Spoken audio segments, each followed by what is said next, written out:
the handsome liberal. As you see, this live is titled with the surprising words, I am voting for Trump.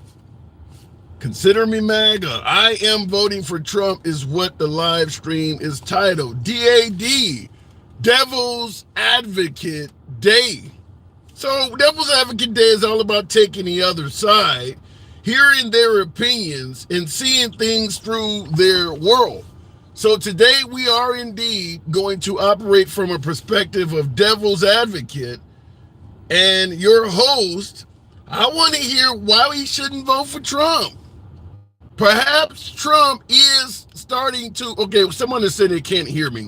Give me a second to reset everything. Okay, now let me know if you can hear me now. For you folks that are saying you can't hear, I'll restart it and I'll reset everything here on this side too. Okay, so it is your boy Tim, the handsome liberal. As you see, the live stream is indeed titled, I am voting for Trump. As some might say, picture me MAGA. It is indeed a Devil's Advocate Day. This is where yours truly, the host, takes the concerns of the other side and see it through their lens. At this point, I want to know, why the hell should I not vote for Trump? It is indeed Devil's Advocate Day. Devil's Advocate Wednesday, you name it. Moo, the tuxedo cat, thank you for that rising sun. And we're not just gonna suggest that Trump is not the best candidate. I'm gonna give you a few reasons why. Devil's Advocate Day, why would I not view Trump as the candidate? First off, Biden decides to pass an executive order on the border. Why the hell are we looking at this some 5 months before the election? Biden's executive order shows that he could have done this shit several years ago. Now keep in mind, I'm not here to suggest that everybody coming across the damn border is a rapist or murderer. Nevertheless, we do have everyone from Jordanians to Egyptians to Chinese nationals crossing the Mexican border. Why wouldn't Biden have done something sooner about this? In addition to Biden taking his time to act at the border, why are there actual felons that are in the country either illegally or seeking asylum and being let out on recognizance bonds? If you commit a felony, you should be up for immediate deportation. No ifs, ands, or buts. It should be a federal law that you have to be handed over to the federal authorities for deportation. Yet in some of the cities up north, they're letting these folks go and they're just roaming back among the civilian population. How is that not a danger to society? President Biden, once again, via executive action, could have passed a law making that clear, that if you are a felon, you have to be handed over to the federal authorities. Fact is, Biden has been lackluster at the border. So from a Devil's Advocate Day, we got to ask the question. I'm viewing this from a lens of voting for Trump. I want to know why. Why on earth, if the border security is your major concern, why the hell should you not vote for Trump? That's what we're going to be asking. Next, in addition to that, we're going to be talking about the Wall Street Journal's release, suggesting that members of Congress behind the scenes are saying that Biden is showing evidence of cognitive decline, that he is slipping, that he is using cue cards for things that should be obvious. He should be able to easily recall. And last but not least, sometimes he starts to mumble and they can't even hear what the hell he has to say. So once again, we're asking, why should folks not consider an alternative if Biden is starting to show so many issues that many in the American public is simply not happy with the guy? So that is what we're going to be discussing on this Devil's Advocate Day. It is indeed your boy Tim, the handsome liberal. The program is, always will remain MAGA friendly in its entirety. We've been that way since day one. We always have been that way. We always will be that way. You know, we don't believe in blocking, banning, or censoring anyone. So you don't have to agree with anybody in the comment section. You sure as hell don't have to agree with the host. It's all about free speech here. So, looking in the comment section, because he is better than Trump. All of the things that I just said, letting in foreign nationals from suspicious nations, you know, letting in Jordanians and Egyptians and folks that we know may or may not be friends of the United States, crossing the Mexican border? Why the hell would an Egyptian national be crossing the Mexican border to get in the United States? Where's the speech from President Biden? We heard him at the State of the Union address. Why isn't this being addressed as a major concern? Trump is doing it every single rally. So why isn't Trump the better option? Going straight to the box, we'll start it right off with Big Rex.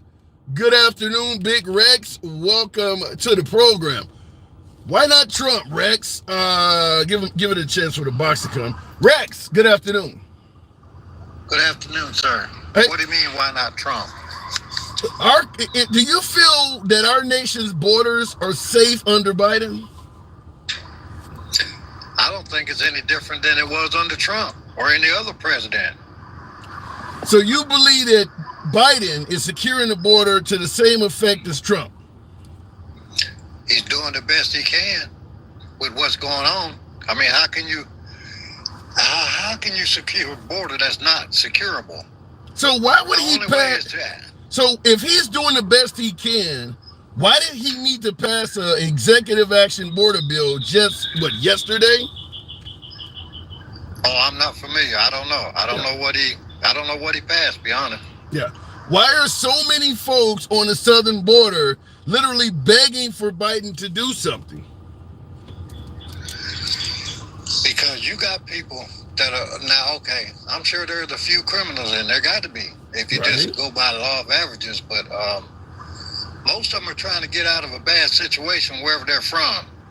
Yeah, but is that America's concern? I mean, do we take in everybody that's doing worse than us? Well, what's the Statue of Liberty say? They welcome all people. I get your point, but at some point, do we not take into consideration that the resources in America are finite? They're not infinite. Eventually, we cannot handle just taking everybody in. Yeah, I don't know I ain't got no idea how they're going to do shit like that because, we don't even take care of our own people. How are we going to take care of people that come across the border? Those people made a choice to come over here, and when they come over here, most of them probably work somewhere. They find jobs because a lot of people gonna hire them under the table. Yeah, but doesn't employers hiring immigrants under the table undermine the salary for you and me? If that employer can get an immigrant to work, don't need breaks, don't need lunch, don't even need minimum wage, why the hell would they hire you or me? Well, to start with, you and I are not gonna work some of them jobs them people are working. Because number one, we ain't gonna pay them. They won't pay us what we think we're worth. Put it that way. Yeah. Those people just want a job. Yeah, but are we to pretend like the immigrants coming in this country are only picking fruits? Are none of them insurance agents or working in jobs you or I might want? Most of them are blue collar workers. Them people work hard. Construction, every other thing other than what requires a law degree or something like that. Yeah, you can't. They're not going to hire people like that because they have laws against that. Well, if they're doing, but there's a lot of Americans in the trades, a lot of Americans working construction jobs. If companies can hire immigrants and pay them under the table, does that not undermine some young man from America that went to trade school to learn carpentry or some other construction trade? Oh, it most definitely does. It does. I went to school too, but I mean, I can understand their reasoning. It's all about profit. These fucking people don't care about nothing but profit. It's just that simple. That's why they're hiring all them people. If Biden wanted, well, any president, if they wanted to shut that border down, they could. Yeah. It's just that simple. So even though you're saying that Biden is doing the best he can compared to others, you even admit Biden is not doing as much as he should be on the border. No, that's true. But I mean, damn, what you gonna do? Oh, you can do what he did. You can't shut it down. You could do what he did yesterday, 3 damn years ago. Okay, like I said, I don't know what he did yesterday, but it probably was needed. Yeah. Right. And 3 damn years ago, that was right after Trump. I mean, Trump didn't do it. Well, we could talk about Trump as well, but and by the way, I think the notion is that Trump was indeed better at securing the border, even up to the point of even wanting to commit crimes with doing it. But Biden... Well, I give you that. I agree. Right, but Biden and Kamala came in there saying there was no major issue at the border. So they weren't even being honest about it. Man, I know I have a few friends that are from those areas, and they tell me it's not nothing like what people are making it out to be. Yeah, you'll get an instance where you have a lot of people doing whatever they're doing on the border, bringing attention to it. But it's election time. You don't hear about this shit. None until election time. I gotta disagree with you, Big Rex. I think the right has been complaining about the border since Biden became president. In fact, Trump was complaining about the border his entire presidency, saying we needed a wall, et cetera, et cetera. And then when Biden got in office and stopped the construction of the wall, the complaints continued. There has been a lot of complaining about the border for at least 8 years or more. Even when Obama was separating families, they were complaining about it. I was going to say that. Even when President Obama was president, they were complaining. But it's the right. The left does too, but not like the right. They want to point out everything against any Democrat to make them look bad. If they can figure out something better, put a proposal out there. Let me ask you this. Help the people. Let me ask you this. Are you aware that in New York, the price of renting a hotel is up 15% because that's where they're putting migrants? No, I wasn't aware of that. How do you feel about that? If you can look it up, but let's say you looked it up and found that out to be true. How would you view that? Well, then they're price gouging because they know the government will back them. It's just that simple. They send all these people. They come into their state and then they ship them to another state. What the fuck are you gonna do? Let them roam the streets? Well, they want to help them some. The thing about it is, Rex, at some point, you can't just let any damn body in the country that has a sob story. Well, that's true. We got a lot of sob stories here. Right. But we can't get no help.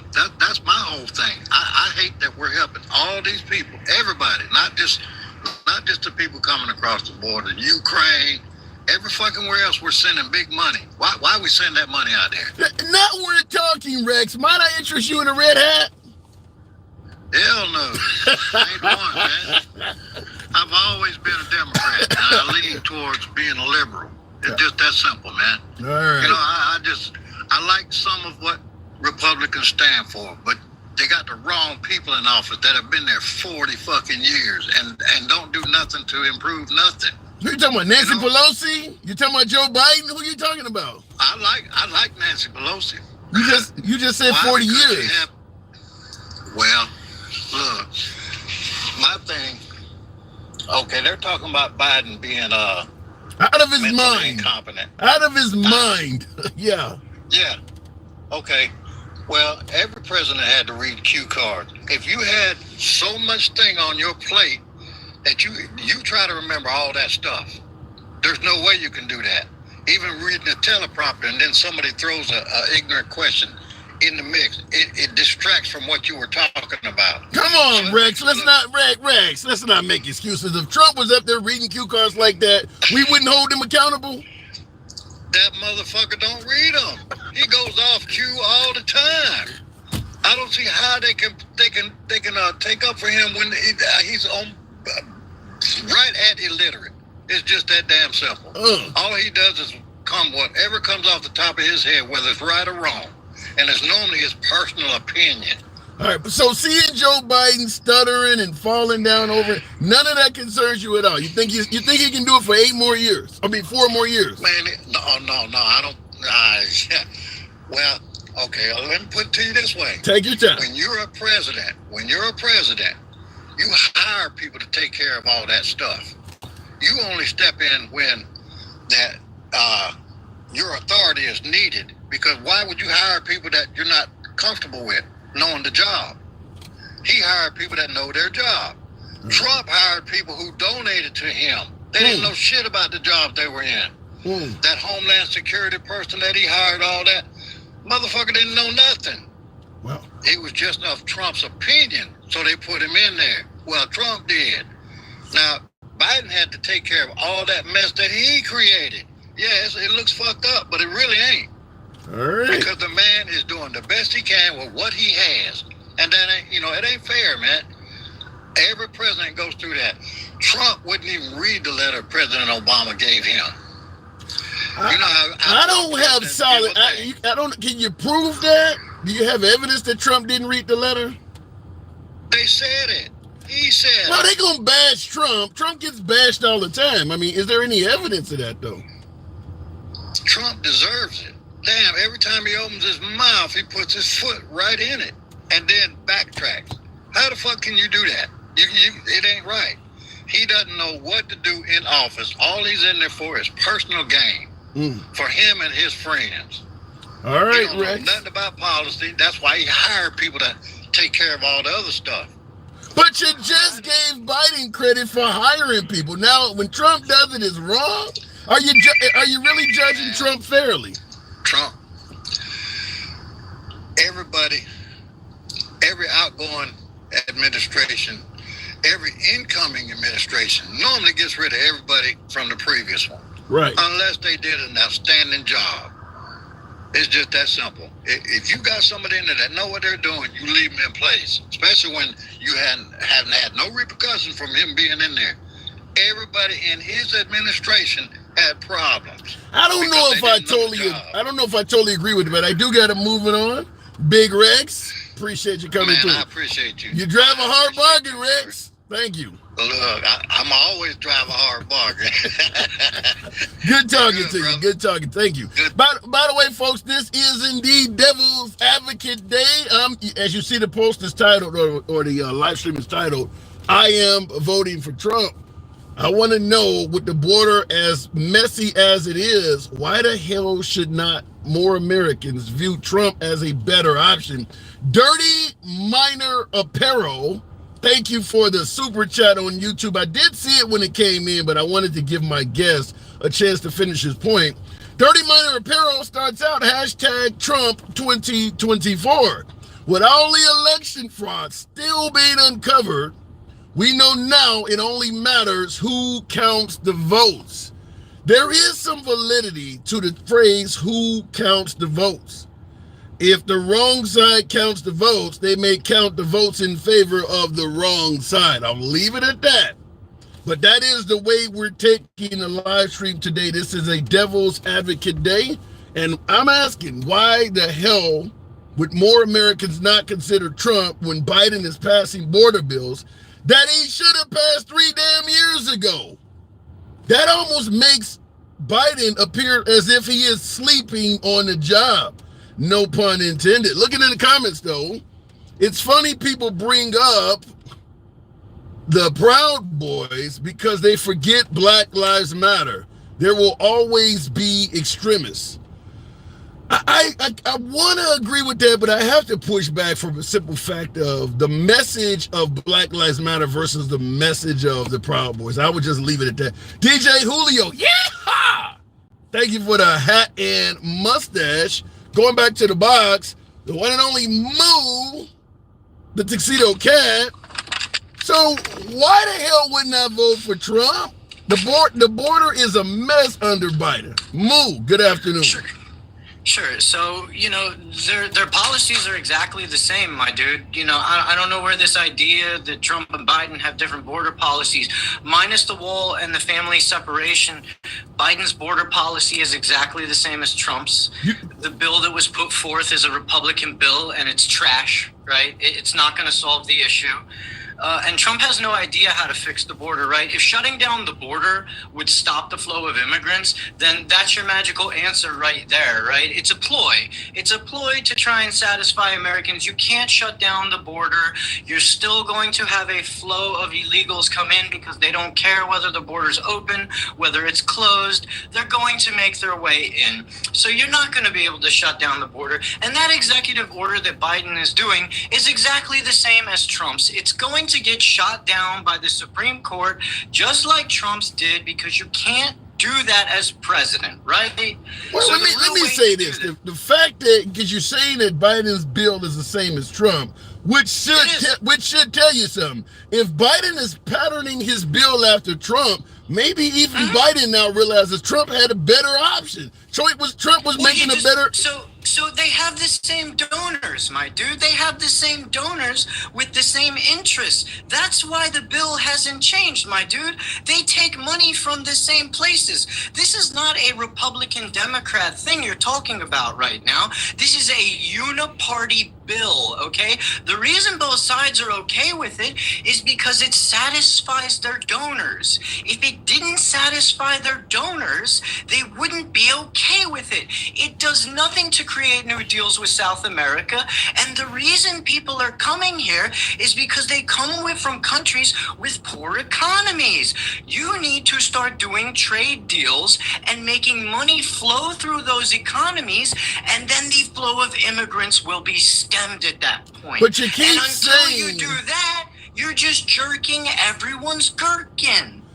But you're saying that Biden's scenario with the border, the way he's handling the border, is the same as Trump. Then why would he? If you want me to say that Biden is terrible on the border, yes. No politician has had a good idea for the border. Then if Biden is terrible on the border, then why the hell did Biden and Kamala spend the first 2 years of their administration saying there was no problem at the border? Did they not drop the ball? Because, dude, listen, Democrats like to deny the fact that they're letting people go in New York, right? I'm not a Democrat, my dude. I'm not here to make excuses for the Democrat Party, okay? When the Democrats screw up, I'll call them on it, just like I call out MAGA when they're screwing up, right?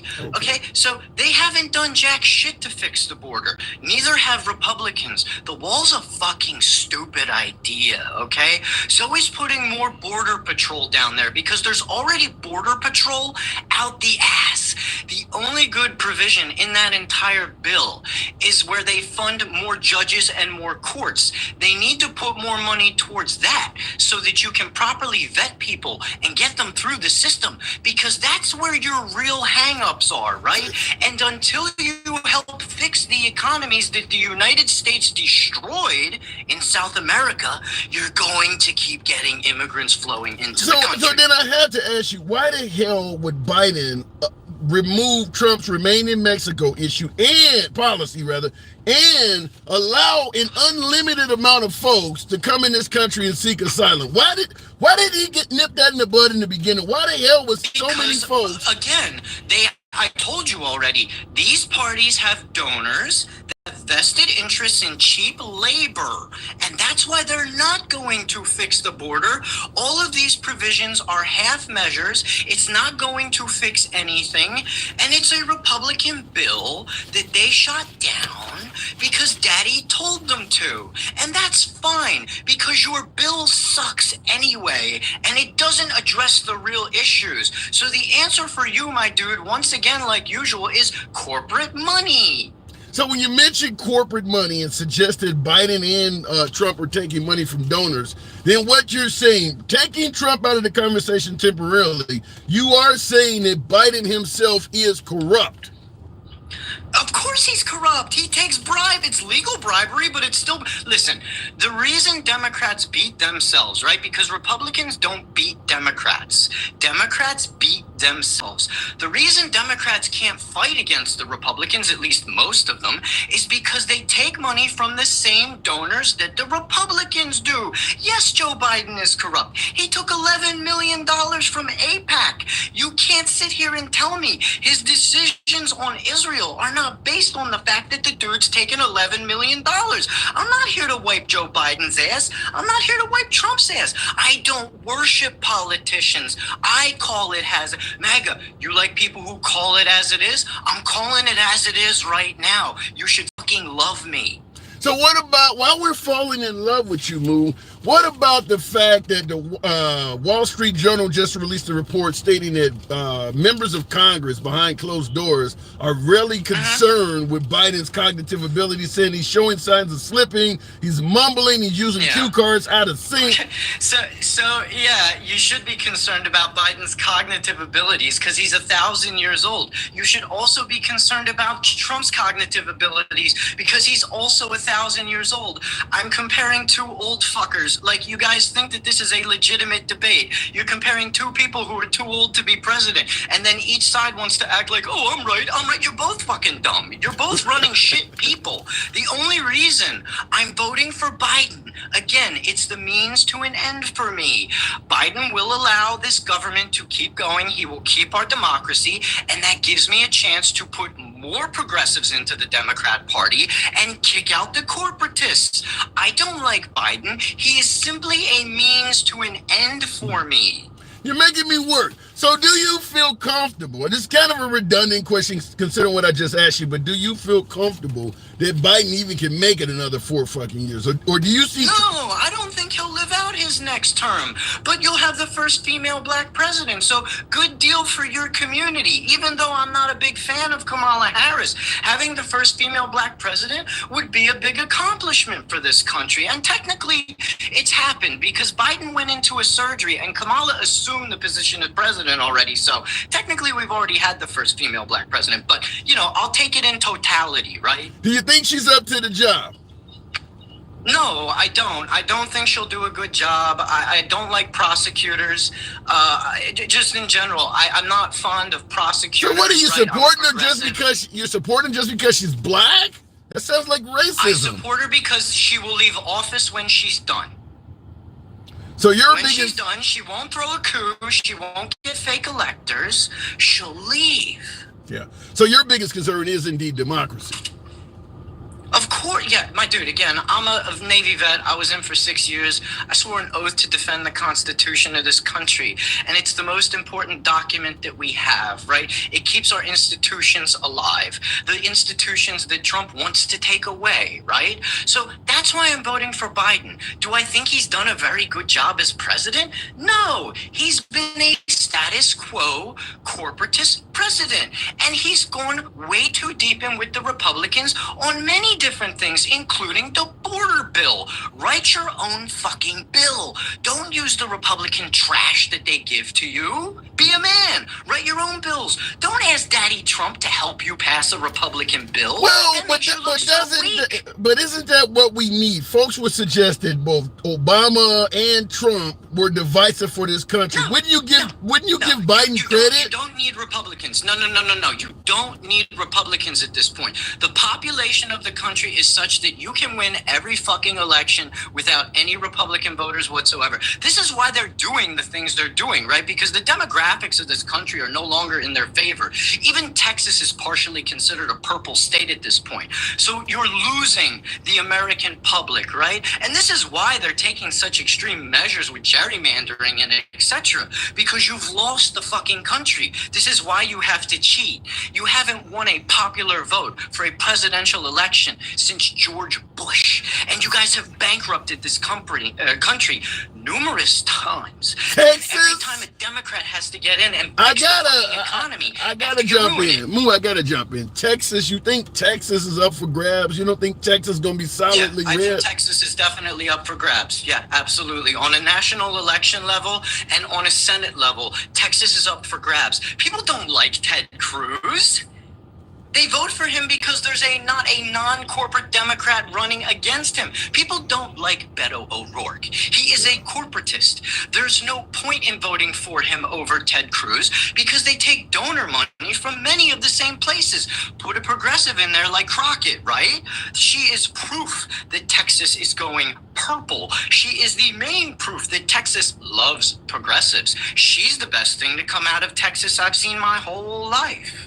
So yeah, progressives win. We win. So, all right, come this November, you feel confident that Texas won't be red? No, I didn't say that. Okay. I said Texas is steadily becoming purple, and it is now up for grabs. That doesn't indicate a sure thing whatsoever. I don't know. Progressives in Texas, I don't see it, Moo. Well, my dude, Crockett is a progressive. You're acting like it hasn't happened already. You're sitting here puzzled when there's a politician in office from Texas who's a progressive. What's the face about? I get it, but sometimes there's a fluke. I don't know. Texas? There's a fluke? No, I'm saying. I bet Jasmine Crockett would go off the rails on you if you said that her candidacy was a fluke. I don't mean like that. I bet she would rail you harder than Marjorie Taylor Greene. I'm sorry, Dick Pics. My bad. That's her name, Dick Pics. I don't know. Marjorie Taylor, she could get it. I mean, look, we don't have to have a conversation. She could get it? You like cave ladies? She's not like Stone Cold Ugly.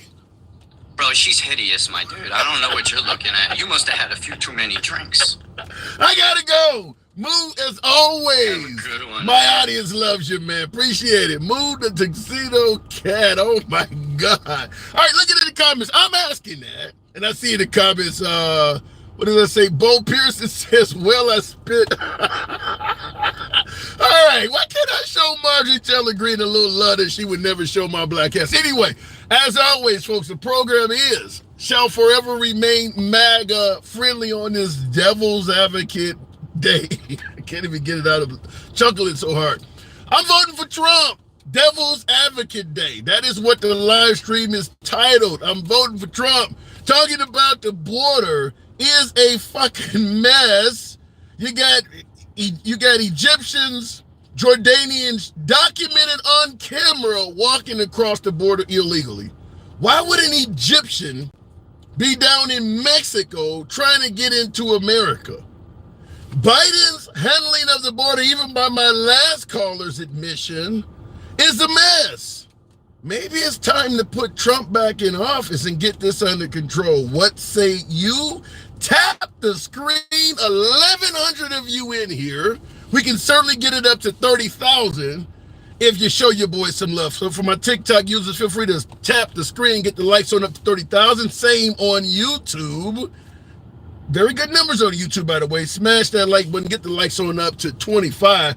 The top 3 dots in your screen will give you access to the like button. Get the likes up to 25 on YouTube. Put Trump in, get a deportation going, says FHI. And I will tell you that I do sincerely feel that Trump would be far more effective at getting some of these immigrants out of the country. You may feel that is good, you may feel that is bad, but I do believe we all think that Trump would be a lot more aggressive at reversing this. So why not vote for Trump? Devil's Advocate Day. Going back to the box, we'll keep it moving with the one and only DJ Julio, supporter and friend of the program. DJ Julio, give it the box time. There you go. DJ, good afternoon. DJ Julio, you're up. Okay, unfortunately, Julio is not there. We'll keep it moving. Trump ain't gonna do shit. Says, I can't pronounce that. I can't see the name there. Miss V. I don't know. Trump was quite aggressive when he was in office the first time. Up to and including the Supreme Court having to stop his Muslim ban. Folks were bitching about him separating families. Trump tried to implement a mandatory 5 years incarceration for anybody trying to enter the country illegally. We all know about the wall. Trump was doing a lot of shit. I don't know if that's accurate to suggest Trump wasn't doing shit. In fact, he was doing so much shit that some of the anti-shit people tried to stop some of his shit. What say you? Going back to the box. So why shouldn't you vote for Trump? If the border, the security of this nation is a major concern, why not Trump? He's clearly shown far more concern with addressing this issue. You know, we always say subscribers have first digs. Jeremy 5, certainly a subscriber of the program. Good afternoon, Jeremy. How are you been? I think we've talked before, but I haven't been on the program for a while. Oh, I'm glad to have you back. So Trump is the man. What say you? I say yes. So I say yes.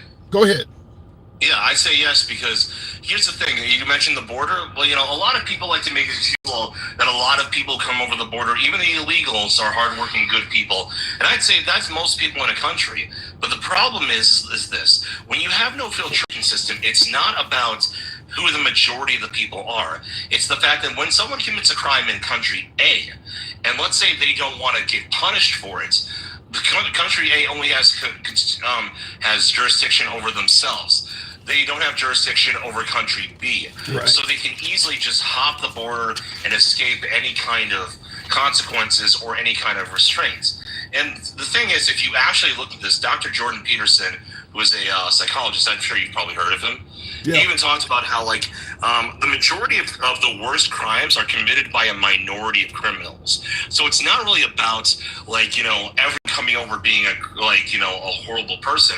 It's about the fact that the few people who are the worst, you don't know if which way they're going. And even worse, it's not even just that they come over to our side; it's that they could go back and forth at will. Yeah, and that's a major problem. And I think we would also need to demand that Mexico gets in on the game, because if they can come back and forth, that means they're violating the sovereignty of Mexico as well.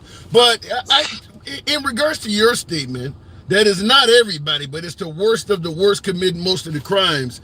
I think it does hurt Trump a bit to suggest that most of them are rapists and murderers, because you sound like you're saying just the opposite. Right, and you know, I think this is his hyperbolic language. I've noticed this a lot about him. You see, there's a book called The 48 Laws of Power. It's written by Robert Greene. Yeah, and one of his rules is court attention at all costs. What is unseen counts for nothing. And the whole point of what a lot of Trump does is that he'll make these statements in like a long speech where he's very nuanced in the speech, but he'll break it up with like moments of hyperbolic language. And I think that's because think about it. He was a complete outsider. He had never been mayor or governor of anything. You know, he doesn't come from the Bushes or the Clintons or any, you know, the big legacy families. You know, how did he get in office? He let the news media basically be his free advertising by leaning into the controversy. He wouldn't have had a chance. And when you really think about it, like, he's a game show host, so of course he knows how to work the media. Of course he knows how to do this. So when people get all upset, I'm like, you're doing exactly what he wants. Based on what you're saying, he knows how to work the media and all that, because Trump is always criticizing the media. According to you, if he got all his free media, he should really be thanking them, right? In a way, I would say that he knows that he's kind of using the media's own corruption, because if this was really fair, they would just tell people exactly what he believes, and they wouldn't only look at outrage content. Right. But that's the thing. Even online, and like, what gets more of your attention? Today, 3 fluffy puppies ran through a field, or today, 4 fluffy puppies were ran over by a neo-Nazi white supremacist. I think I get your point. But in regards to the hyperbole you're talking about, I don't know, is it really beneficial to just make, because you're calling it hyperbole, I'm just going to say what it is. It's not true. It's fibs. To say that, you know, most of them are rapists and murderers, you're admitting, like you said, and I agree with you, it's a smaller group that is committing a lot of crimes that's getting all this attention. But Trump is making it sound like anybody crossing the border is likely to be a rapist and murderer. Now, you're calling it hyperbole, but it's a great exaggeration that is just not based on facts at all.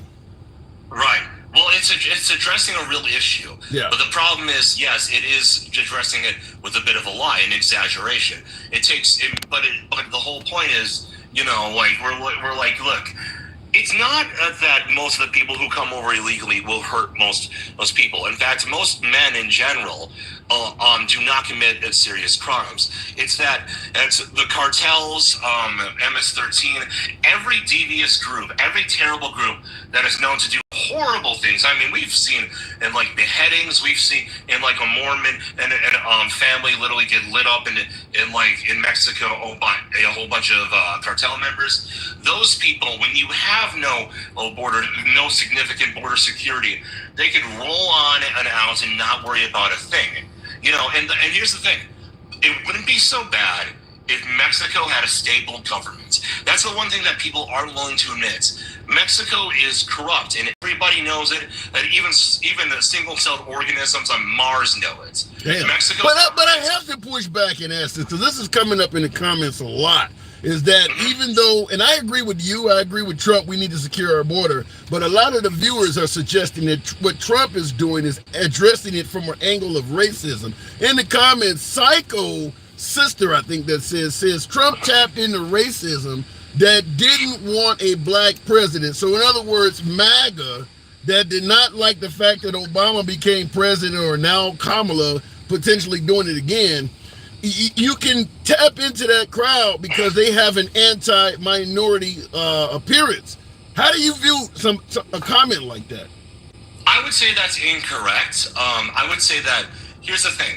To a certain degree, you will have dumb people who believe dumb, ignorant things no matter what. But when it comes to actual strategy being used, I don't see it being a race-based thing. I think it's more of a nationality-based thing, and more like recognizing what country someone's coming from and how that country's government is set up. Because let's be honest, Mexico's government is one of the most corrupt and broken down governments in the world. There's no denying that, and they're right on our border. So if they're that bad, why the hell do we think Mexico is going to help pay to defend our border? I think that was more of a meme. More hyperbole?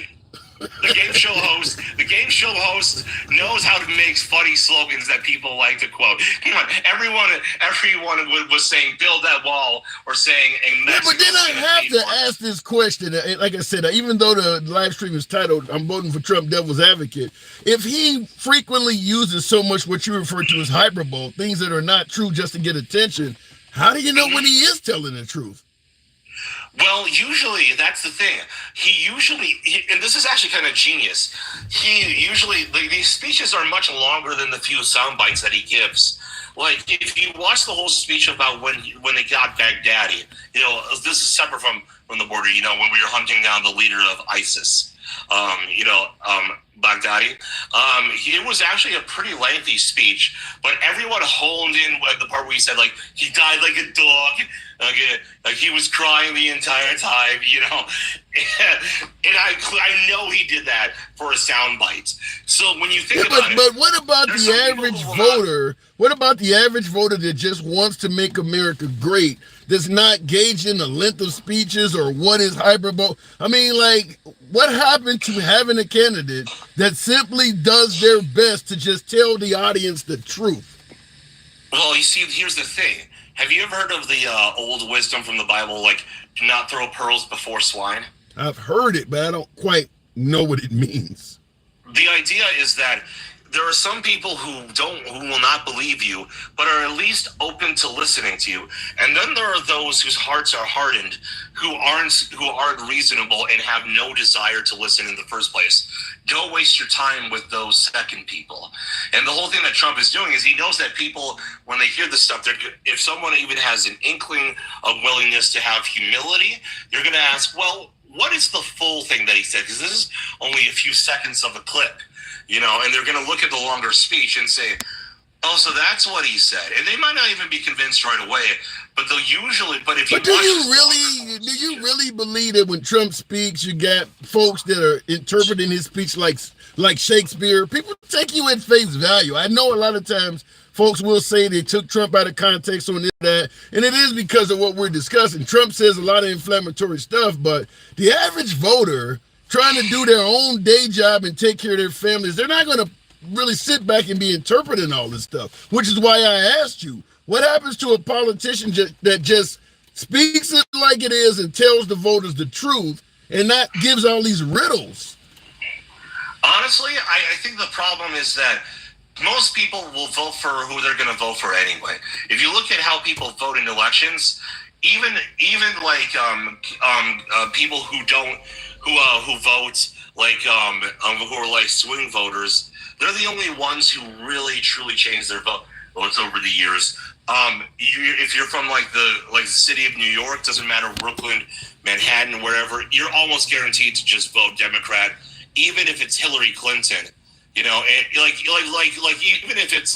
even if Reagan was running against Clinton, or if you reverse it to like Republicans, like, you know, if you're like in like Texas, like more than likely, even if the one who's running is someone as unlikable as like Jeb Bush, and the Democrat that's running is someone like Tulsi Gabbard, is probably still going to vote. I'll tell you right off the bat, you know, based on my analysis, I think that in terms of America, Jeb Bush is probably at this point far more likable than Trump. I think if Jeb Bush was running for office, you'd probably have more Democrats and moderates voting for him. I disagree because Trump is funnier. Well, Trump, in regards to Trump's humor and Trump being funny, the problem is his jokes are at somebody else's expense. So the people that he's making fun of are not laughing. Yeah, well, I don't even know if I agree with that. I've heard Trump. You think? Let me ask you. Do you think Nikki Haley supporters find Bird Brain to be humorous? Probably. I'm gonna be honest. I'm not gonna lie. I've been to plenty of comedy shows. I've even gotten roasted, and sometimes if something's funny, it's so funny that even when you're the butt of the joke, you laugh. Yeah, but how many comedy shows have you been to where the comedian continues telling the same joke over and over again to the same audience? Yeah, but that's the thing. That's just an example of like going to one show. But like obviously, one of these shows isn't like an actual comedy show. Like it's kind of peppered in. Let me ask you another one. General Milley is the most overrated general in U.S. history. Do you think people that served and risked their lives with that guy found that to be funny? Honestly, I bet some of them agree. The most overrated general in U.S. history. Do you think most of the people that served under him found that to be funny, though? They might have. I can't really tell. It really depends on how much they liked him as his leadership. You see, that's the thing. Have you ever seen the HBO show Generation Kill? No. Oh, it's a good show. Basically, it shows a more realistic look of what the invasion of Iraq really is like, and a lot of like enlisted dudes really hate officers and higher ups because a lot of times the officers make a lot of stupid decisions. Yeah, but making I don't know if that really has anything to do with being overrated, but according to your logic, so if somebody says that Trump is a racist or he's against democracy, people should be laughing at it, according to you. I'm just saying, I think that... But that is what you're saying, that if you say something bad about somebody, there should be people viewing that as funny. Am I getting you correct? Well, it depends on how clever and witty it is, but absolutely. But yeah, if it's at a certain level, absolutely. Like think about this. Think about how many comedians, like actual comedians, just rip people absolutely to shreds, and yet it doesn't cancel their careers because of the people who like them. Think about how many comedians insult celebrities that are really. Here's the issue. I don't know about the comedy part because Trump says this stuff in front of audiences, and oftentimes there's nobody laughing. Let me give you another one. COVID will be gone by April. Do you think that folks found that to be comical? No, but that wasn't meant to be a joke. That was more like a promise that unfortunately he didn't make him look particularly good. Why would he promise something that he has no control over? I think he wanted to give people hope, but I do think he probably looks back and says, that was stupid of me to say. Yeah. Like, remember, he's a pretty good planner, but even the best planners in the world because we talk about Dr. Fauci and all of his screw-ups.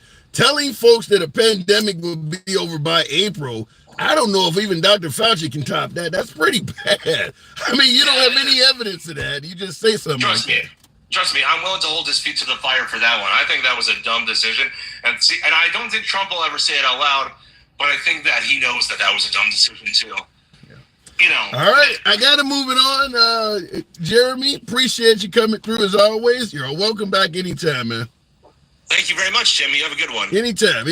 So as the live stream is indeed titled, I am voting for Trump, Devil's Advocate Day. The border's a mess.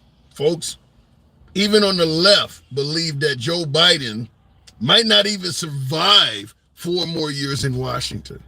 Why not Trump? Why not Trump?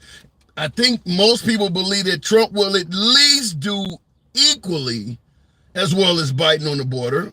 More people probably think he'll do better. Why not Trump? What is wrong with re-electing Trump? What say you? Program is always will remain MAGA friendly. Still about 900 of you in here. Tap the screen for my TikTok viewers. Get the likes on up to around 50,000. Same on YouTube. Feel free to get the likes up to about 50. The top 3 dots at your screen. Certainly smash that like button on YouTube. Get the likes up to about 50. So why would Trump be better just because Biden might die? Is that what you're asking me? Why would Trump be better as president just because Joe Biden might die? I don't know. Living president versus dead one? I think the option should be pretty clear. One dude is dead.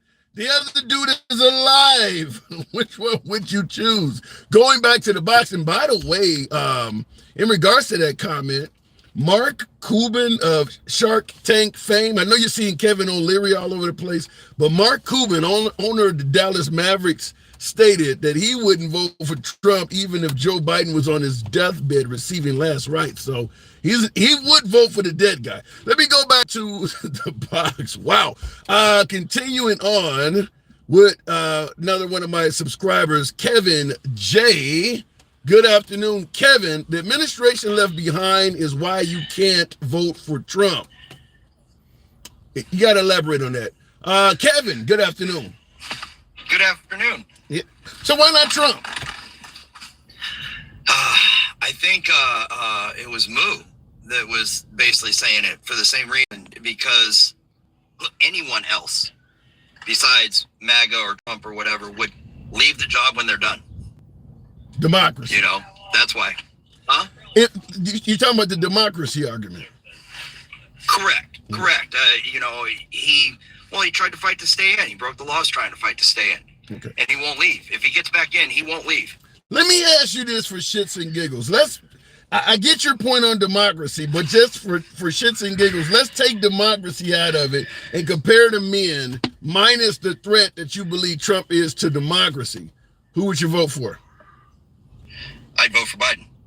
Explain. I'd vote for Biden. I would vote for Biden because you asked actually earlier, why didn't Biden do what he's doing now about the border 3 years ago? Yes. Okay. Biden made it very clear in 2020 when he was doing a town hall down in Florida that the way our democracy works is by working together. And you can question somebody's idea, you can't question them as a person. Kind of, I'm paraphrasing right now. Okay. You can't question their intentions. Okay. And his example was, he says, hey, I want to get a freeway built, and I'm going to go to this guy and say, you're in the pocket of big concrete companies. Let's do this. He's like, I've already questioned his intentions. He's not going to be willing to work with me. You know, but if I say, hey, you might have some connections, let's get this done. That's been his thing, is bipartisanship. And now he's to a point where clearly they had a bipartisan bill to try and fix the border. The Border Patrol was all for it. And then Trump shot it down. You know, so now he's going to do his executive order thing. The only reason he didn't do it 3 years ago is because he had hope that he could do bipartisanly what needs to be done. I don't know. I gotta disagree with you in your suggestion that he didn't do it 3 years ago because he was hoping for bipartisan support. 3 years ago, Biden and Kamala were saying there was no problem on the border at all, and they were lying about it. Yeah, no, actually, you're right about that. Well, they were saying there was no problem at all, and I'm not sure why they would say that, other than, you know, try and get people's attention somewhere else or what have you. Perhaps But, they like were Moo perhaps said they were before, sleeping on the job. I think what Moo was right. No They don't really problem want to at do it. all. I don't think they want anything to happen with it. You know, I mean, imagine this. If the first politician that said, okay, we're going to control the border, we're going to work on, like Moo was talking about, trade with South and Central America and increasing their economies. And then on top of that, we're going to send ICE around to all the major agricultural processing centers and whatnot, and we're going to verify every I-9 that's been submitted. I don't know. I don't know, Kevin. I think you're giving Biden a bunch of excuses. To me, the American public was crying out to at least come down and see what's going on. And Kamala wouldn't even go down to the border for the first couple years. To me, it looks like, now I know Melania went down to the border with this jacket on, said she didn't give a shit. I don't care, do you? So I'm not giving Melania any credit at all. But to me, Kamala refusing to even go down there does not reflect well on the Biden administration. I wouldn't disagree with you on that, you know, and you know, they wouldn't be my first choice either, you know. So then let me present it to you this way. On the border alone, let's take Trump out of the picture, but if the border was your issue alone, do you believe Biden deserves a second term? No. Okay. No. But that would be saying that the border alone is my issue. Right. You I know, get your point. I don't believe it's an issue. You know, I mean, I know that You don't believe what's going on at the border is an issue at all in this country? No. Kevin, No. we don't even know who's here. We got folks coming, like, if it would be different if it was folks coming from Honduras or Guatemala or some of these countries that are not doing well. We got folks coming from the Middle East. Why would somebody from the Middle East be walking into this country from Mexico?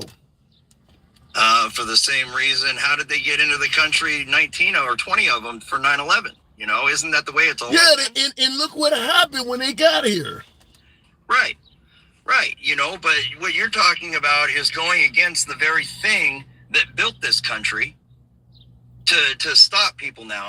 To me, it's hey, you know, I know we got in here, but now let's stop anybody else. Kevin, it's a different world. If you go back to the days of the Statue of Liberty, bring me your tired, your weary, your poor, they didn't have 9/11 examples. Otherwise, it wouldn't be on this. It would not be written on the Statue of Liberty. Right. They just had the mafia.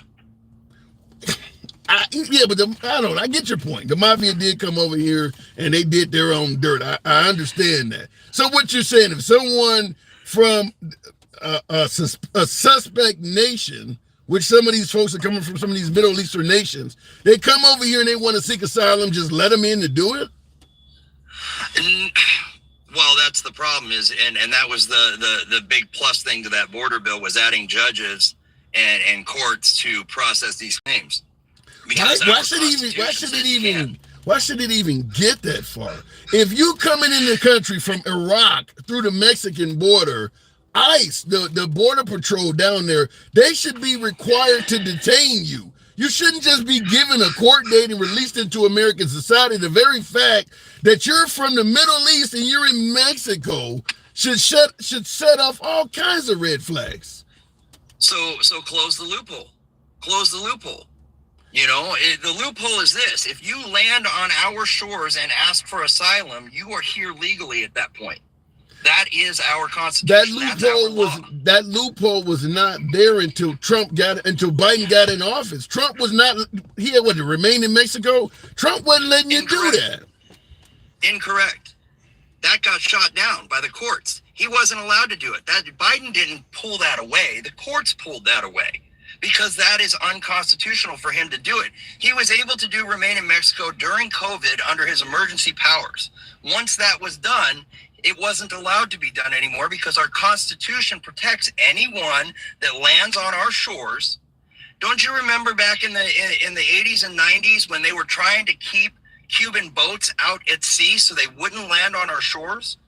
Because the moment they got on our shores and asked for asylum, they were here legally and had to go through the system. Then here's the obvious solution. If Trump was able to implement this by blaming COVID, We know we've had several strains of COVID throughout the Biden administration. Just keep using that as an excuse to keep it going. Yeah, until the courts say no. Well, then damn it, let the courts do it. That way, at least you can say, I tried, and the court stopped me, which is what Trump is saying. Biden can't even say he tried. I don't know, because that changed yesterday when he issued that executive order. 3 years into his presidency. 3+ years into his presidency. I'm pretty sure the term is better late than never. But you also did admit, if the border was an issue, Biden doesn't deserve to be reelected. No, but neither does Trump. Okay, but so you are admitting that Biden failed in securing our border, failed on the border. Yeah, I would say he failed in securing our border, even though he's deported more people than Trump did in his 4 years. Well, yeah, there's probably a hell of a lot more that has come because of Biden. Yeah. That could be. Well, and why is that? Why do you think more has come because of Biden than Trump? I don't think more came because of Biden. Really? I think more came because we are economically better off than the rest of the world. We were economically better off than the rest of the world under Trump as well. We are. Right. Well, we weren't that far ahead of the rest of the world under Trump. What? Who was close to us under Trump that is not now? Oh boy, European nations. You don't. Well, England was good. Well, United Kingdom, Germany was good. Yeah, but German and English nationals are not walking into the country, so I don't know if that's even relevant. Well, and that's the point. Why would they? They're doing well. We're doing well. We are better off now, post-pandemic, than anywhere else in the world. We have been. Okay? Why would they not come? You know, I mean, do you think it's because of Biden that people down in South America and Central America are risking their lives to walk all that way, or however they did it, or pay whoever to try and smuggle them across? Yeah, actually, let me tell you this. If you're in South America or some of these distant countries you're talking about, you don't think that they're telling themselves America has a more immigrant-friendly president in office right now? You know, I actually would guess, to be honest, that they're saying even more than that. That they're lying to people and getting them to pay them money. Oh yeah, they're just letting people in. But I'm asking you that question. But I'm asking you that question for people that want to get in this country by way of either illegally or through asylum. You don't believe that they view Biden as a more friendly president to their cause than Trump? Oh no, I believe that. So that can lead to more of them coming.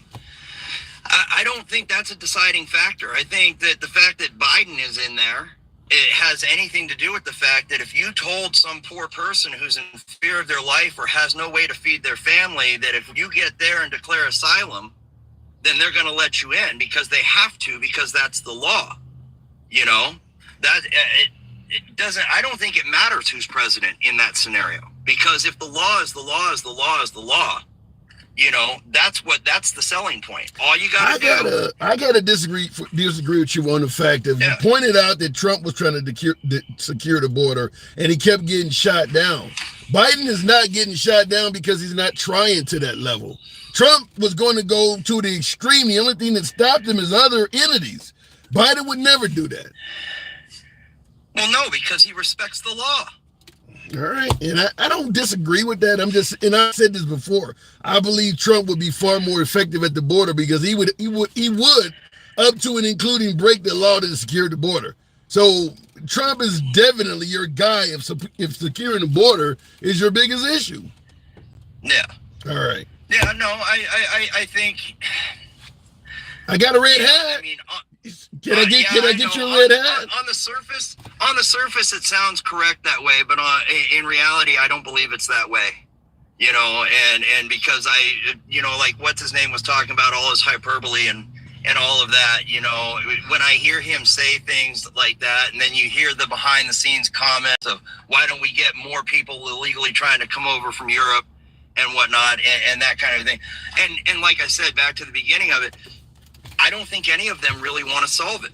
If they wanted to solve it, all they'd have to do is send ICE into all the major, the processing centers for agricultural and meat packing and all of that, where most of these illegals are going to work, and just start checking Social Security numbers. Yeah, you know, and I don't disagree to it. I got to move it on, but I will tell you this: in my opinion, if you put Trump back in office, you're going to see immigrants being addressed like you never have before. Kevin, thank you for coming through. Hey, thank you. You have a good day, Tim. You too. You too. So that's what we're asking, folks. Talking about securing the border on this Devil's Advocate Day. You see the live stream is titled, "I Am Voting for Trump." Why would I look towards Biden if border security is a big issue? Many have been stating that not only is crime going up in metropolitan areas all over America, this is what I just heard even on CNN, 15%. 15% is the price that the average hotel has went up in New York City because immigrants are being allowed to stay there. So for you or I, if you want to go visit New York City, you're paying what amounts to really an immigrant tax. They don't have as many rooms because immigrants are staying in the hotels. Do you want to secure the border? Do you think it's a major issue? That's what we're talking about on this Devil's Advocate Day. By the way, tap the screen. The likes are coming in slow. Apparently, a lot of folks don't like me suggesting that I'm voting for Trump. It's a free speech program. Always has been, always will. We don't block, ban, or censor anyone. Program is, always will be MAGA friendly in its entirety. Nevertheless, liberals are welcome as well. What do we say? We go left of Bernie Sanders to I'm having dinner with QAnon. Everyone gets to speak. Felon 2024, I love it. Who said it? Gary?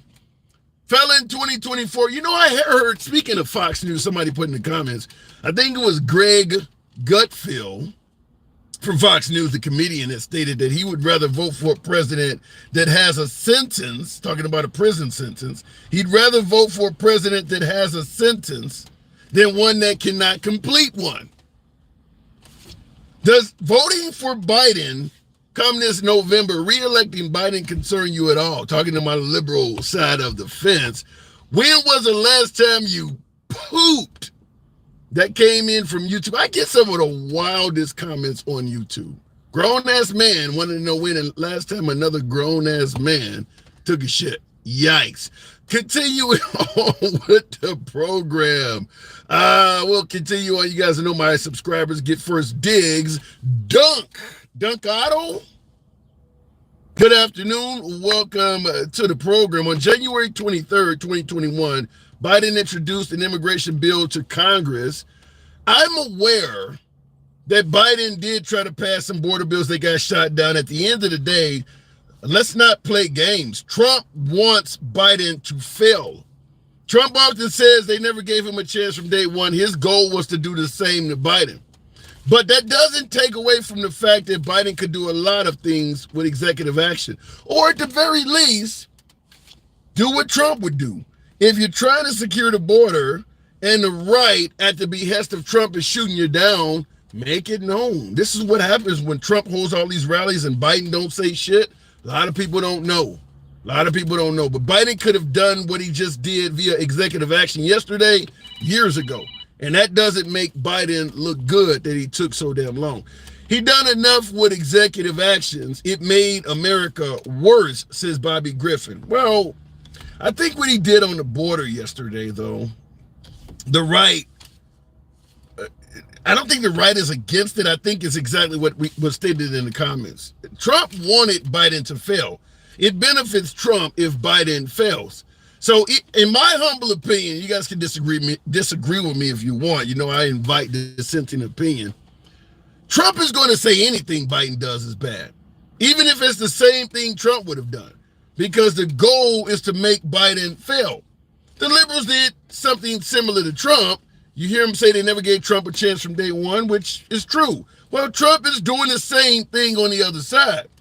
So for anybody on the right that thinks it's wrong that they never gave Trump a chance from day one, but they don't have a problem with Trump doing it to Biden, then that's kind of hypocritical. But yeah, Trump certainly does not want Biden to be involved in securing the border in any way, fashion, or form. I think that's pretty obvious, and I think that a couple Republican politicians have came out and said it, have came out and said it, that they received calls telling them if you help Biden fix the border, your career is fucked. So I'm not going to disagree with that.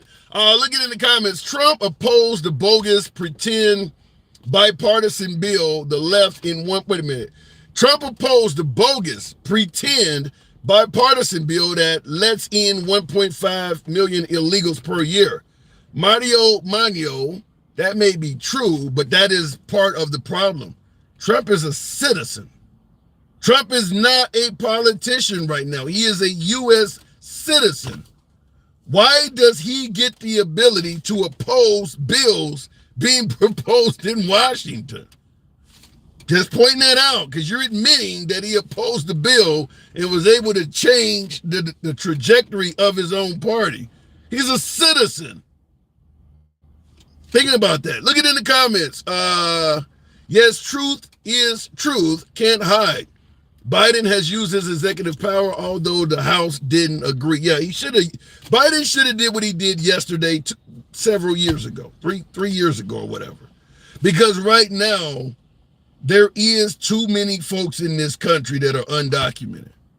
If he had did this year or two into the presidency, you're talking about hundreds of thousands, potentially millions of people that wouldn't be here now.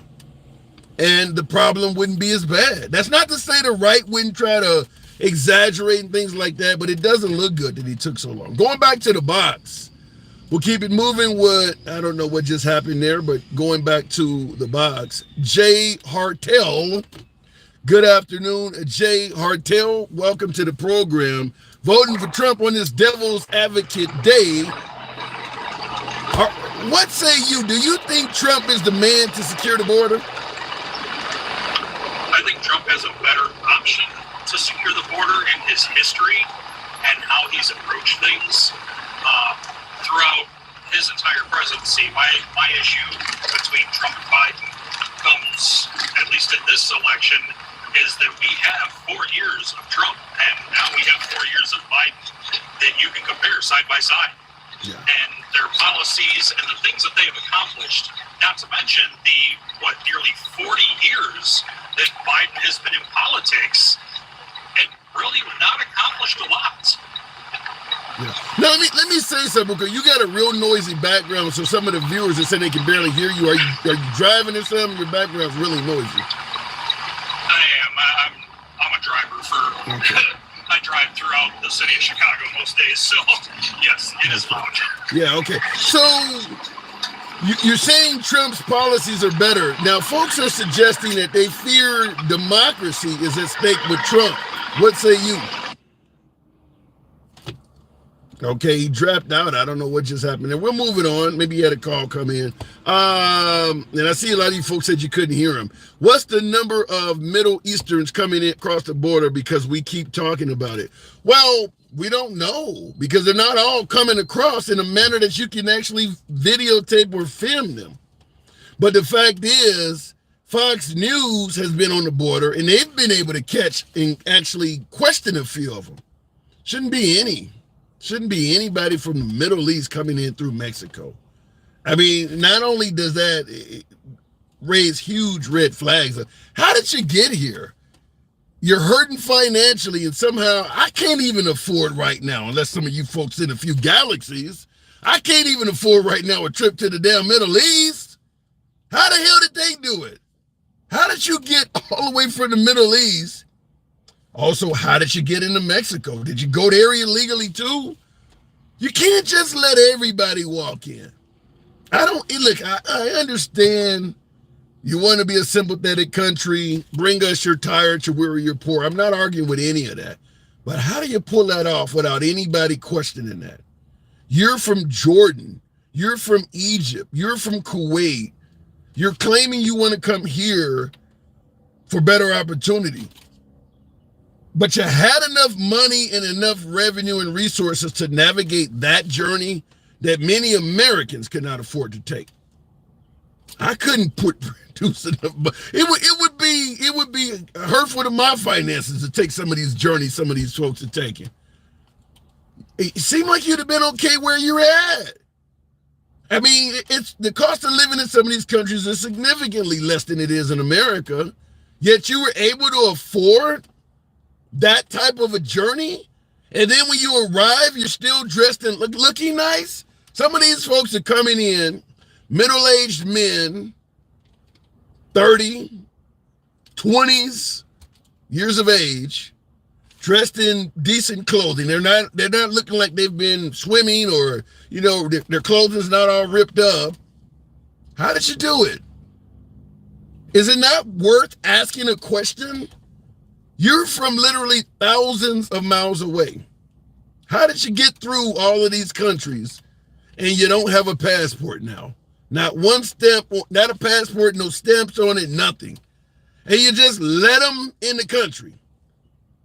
You got to ask questions, right? Looking in the comments, the cartel does not pay. They have sponsors that pay the cartel. The point I'm making is, what can be verified? You got folks coming in the country, you don't know their names, you barely know their nation of origin.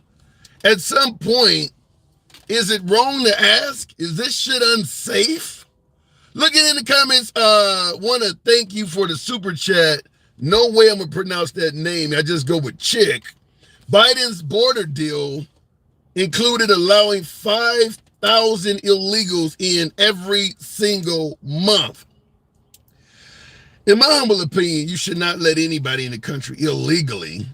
Asylum seekers, you can have a certain number of that, because at the end of the day, somebody may be claiming asylum because their life is at risk. I don't necessarily agree with letting somebody in that's claiming asylum just simply because they're poorer where they live at. But if they are truly escaping a war zone, and I know we're probably not going to let any Palestinians in the country, but they are being bombed to the Stone Age by Israel. If they were to show up and request asylum because it's not safe for a mom to have her child in Gaza right now, they should qualify. But coming here simply because I can get a better job in America, I don't know if that should be enough to cross the threshold. Maybe I sound evil, but I do want to put that out there. Looking in the comments, when has the border ever been under control? It's not that it has ever been under control, but it has gotten to a point where it's boiling over, where you're talking literally millions of people coming in a short time. It's never been 100% secure. I mean, there's a lot of wild area out there, mountainous terrain. You can't ever secure it 100%. But it's gotten to the Jordanians and Egyptians on foot. It hasn't been like that very long. That's what we're talking about. It's a bit different now in 2024 than it was in 1990 or something like that. It's gotten worse. People are walking in on foot like that from the Middle East. Is it wrong to ask questions? Going back to the box.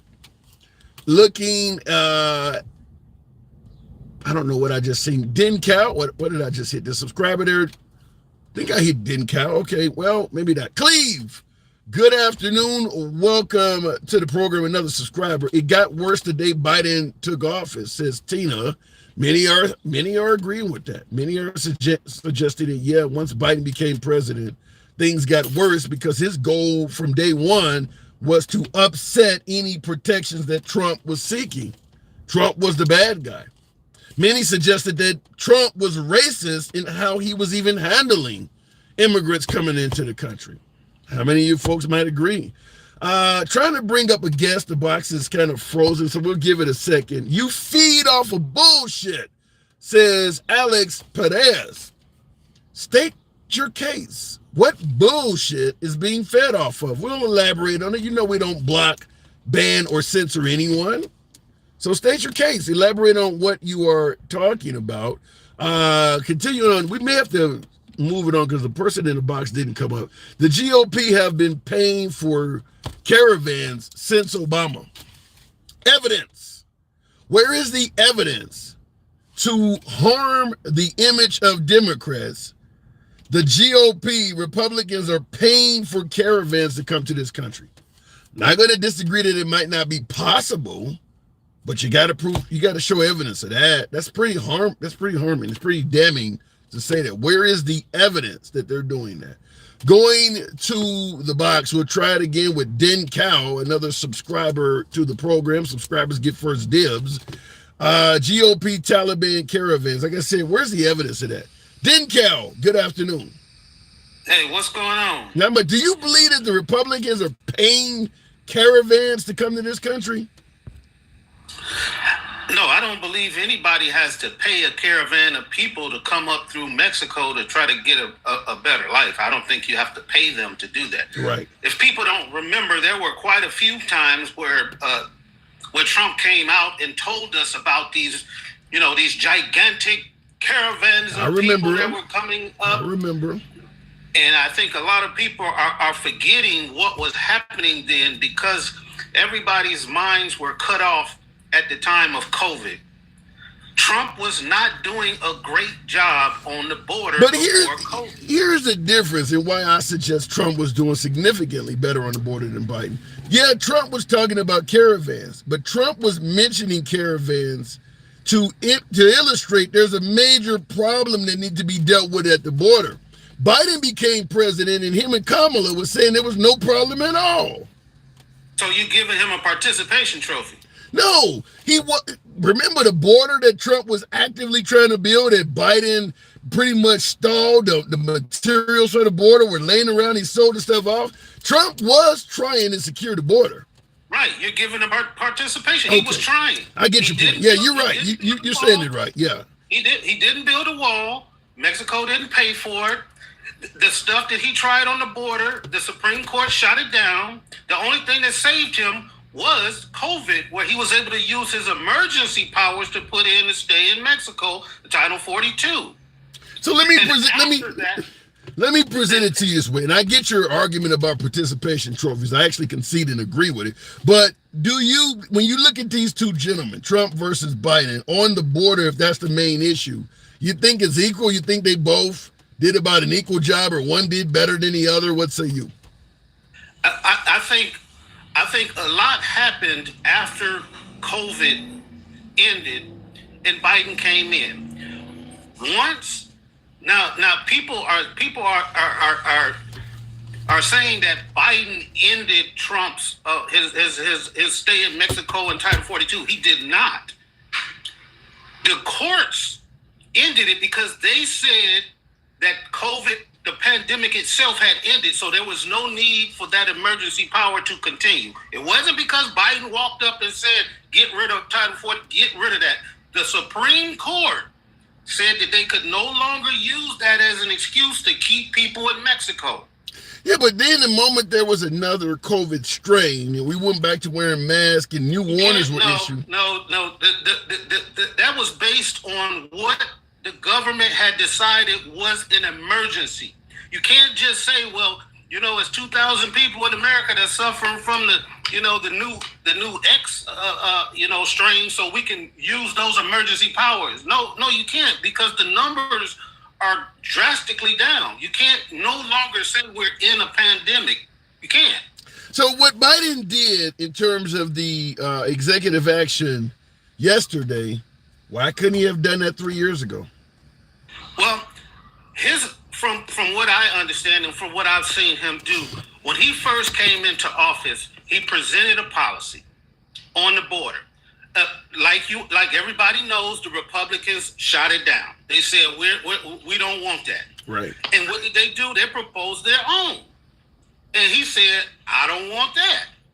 So now at that point, they were at a standstill. They were at loggerheads. He's the president. They're supposed to be coming to him with stuff. And yeah, but you're not. I get your point. I'm not disagreeing with you there, but you're not quite answering the question. Why didn't he do what he did yesterday, 3 years ago? You see, the Republicans are not going to agree with you, which is what he saw yesterday. So why did he do it 3 years ago? I say that he didn't do it 3 years ago because 3 years ago the numbers weren't as high as they are in the recent history. When he first got in office, the numbers were not just totally drastically out of the perimeter that they had been throughout history. So yes, he was saying like it's not as big of a deal. Now, yes, like last year. Was he correct? Was he correct in saying the numbers weren't as bad? Them saying it's not as big of a deal. Kamala saying it's not a major issue. Was that correct? They were not as bad until after they lifted Title 42 and all of those remaining Mexico people started coming across the border. That's when we were getting 12, 15,000 people a day, and they were showing all of this stuff on TV. Then why didn't he do it then, when you clearly see it's getting out of hand? Why did he wait so damn long? Because the president is limited as to what he can do. He's doing something now because the people have just said, look, you need to do something. He knows that what he's doing is going to get shot down by the Supreme Court. But if the people are saying, just do something, and of course he wants to get elected, but if he's saying just do something, let's take a look at it like this. What is the only way you're going to be able to ramp down or secure or stop the flow of immigrants in this country? The only way is to help make their country's economy better. That is one way, but another way is to stop the draw. You can just the same way we fail at dealing with drugs in this country. We keep going out there trying to pick up, this little drug dealer on the corner selling a nickel, instead of addressing the draw, which is the addicted the incentive to come here is what you're talking about. The incentive. Okay. And like the other caller you had, he said, I agree with him when he said send ICE out there to these businesses and these corporations. Oh, I've said that too. I agree with that. Yeah, I certainly agree with that. Not just go out there and try to look at Social Security numbers. Tell those companies, if we find out you hiring illegal aliens, we shutting you down.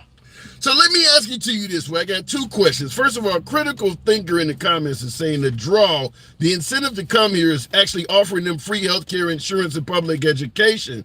What about the notion that if you come to this country illegally, you don't qualify for that stuff? Well, they have to look at what the Constitution says as illegal. The people are not illegal. Let's talk about one of your videos where wait a minute. You don't think any illegal immigrant or child of illegal immigrants are in any of our schools or anything? None of them are getting health care and none of that. Oh yeah, sure they are.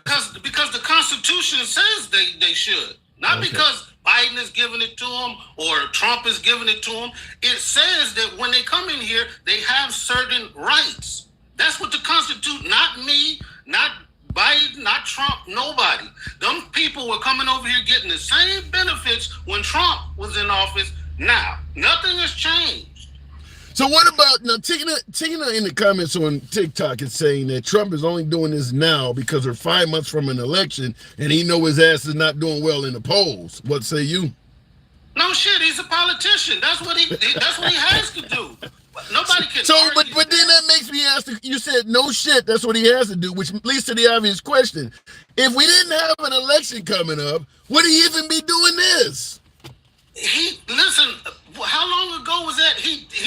Look. People are complaining about him taking too long to do something and not giving him credit for doing it. He made a far right bill to address all of these issues the Republicans had a problem with, and they turned it down. You can't just say, okay, I'm turning it down because you took too long.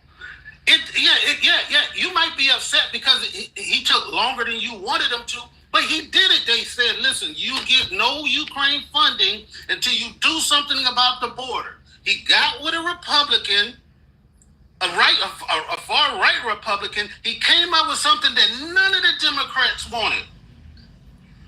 And he gave it to him, and what happened? Somebody that's not even in government said an existential threat that was happening right now, he didn't want them to stop.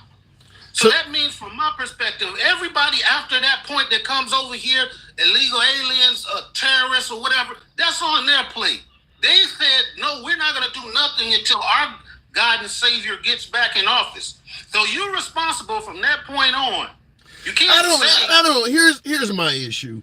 Trump was constantly talking about how much we needed to secure the border when he was in office and when he was running for re-election in 2020. Biden was constantly saying that what Trump was talking about was either racist, bullshit, couldn't happen, whatever. Now that Biden is in office and the border is going kaput, guess whose policies he's starting to bring back to light? It sounds like Trump was right on this. You don't see any validity in Trump.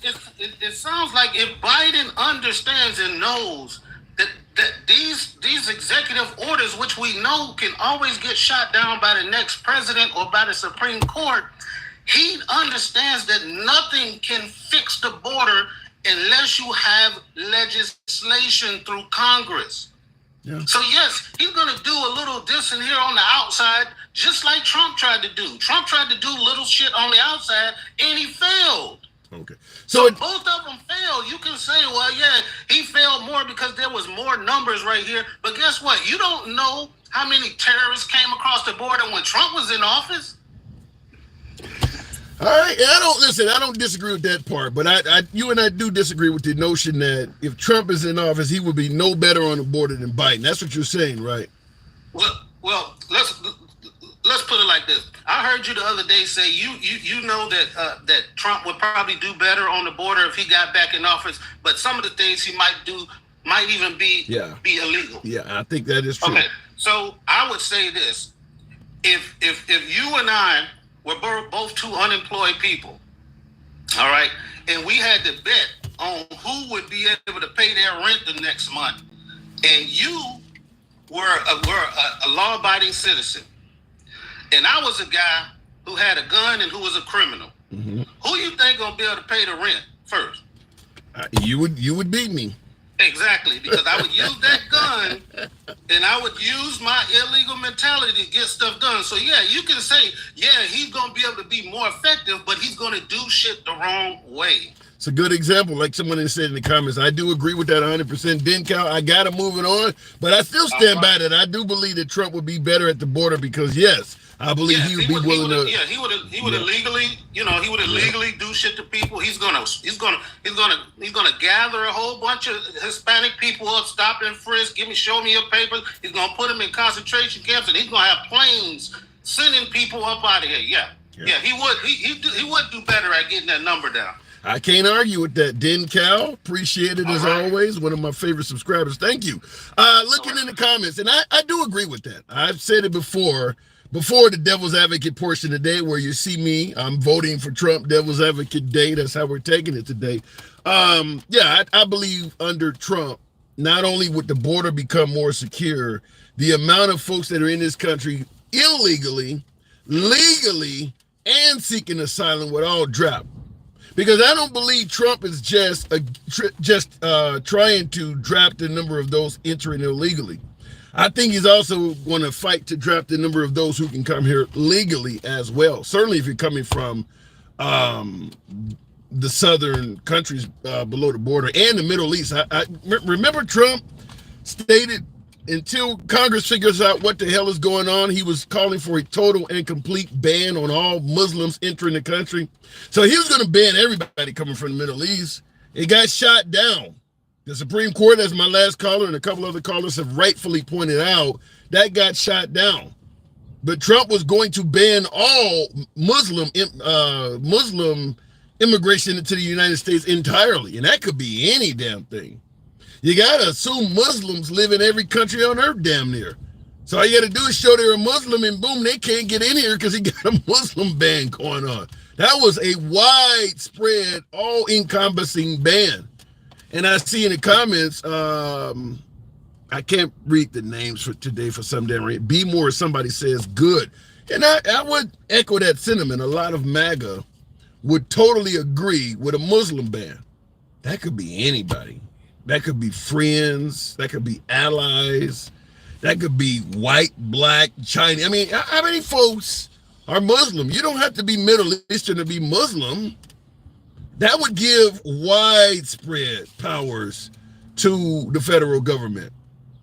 Remember Barack Obama, his middle name is Hussein, could probably convince the right judge that he's Muslim. You could ban anybody with that. That would have gave Trump widespread powers, but the Supreme Court did shoot it down. Look at it in the comments. If you're doing better, and by the way, Project 2025 coming from Brian, I'm not a fan of that.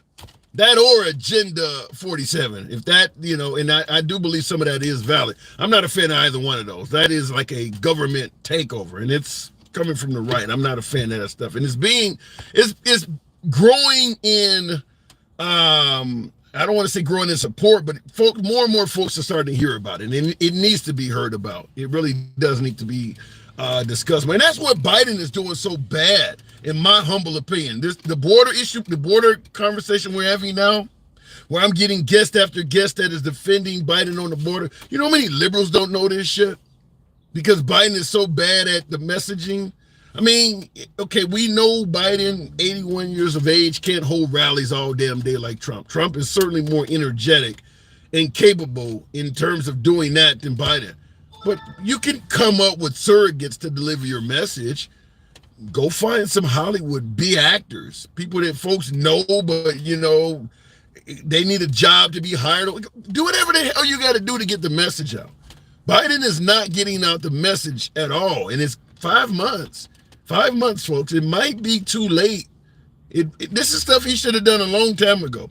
Folks point out when he got in office and Trump's remain in Mexico policies were trashed by the courts and Biden couldn't do anything. This is when Biden should have got out with the messaging. It's not like a lot of Americans haven't been bitching at the borders out of hand for years. Remember, they were begging Kamala to go down there. They should have did better than this. Regardless if you like Biden, think he's a good guy for running the country, or you think he's trash, you got to agree the messaging from the Biden administration has been poor. Thank you for the green eyes there. I don't know who just sent that, but I do want to say thank you for that. It didn't show me. All right, moving on though. Do you understand it would be temporary? Yeah, Debo, I can understand that being temporary, but every day you can't do something is a day it ain't hurting you. Period. I mean, every day thousands of migrants are coming to this country.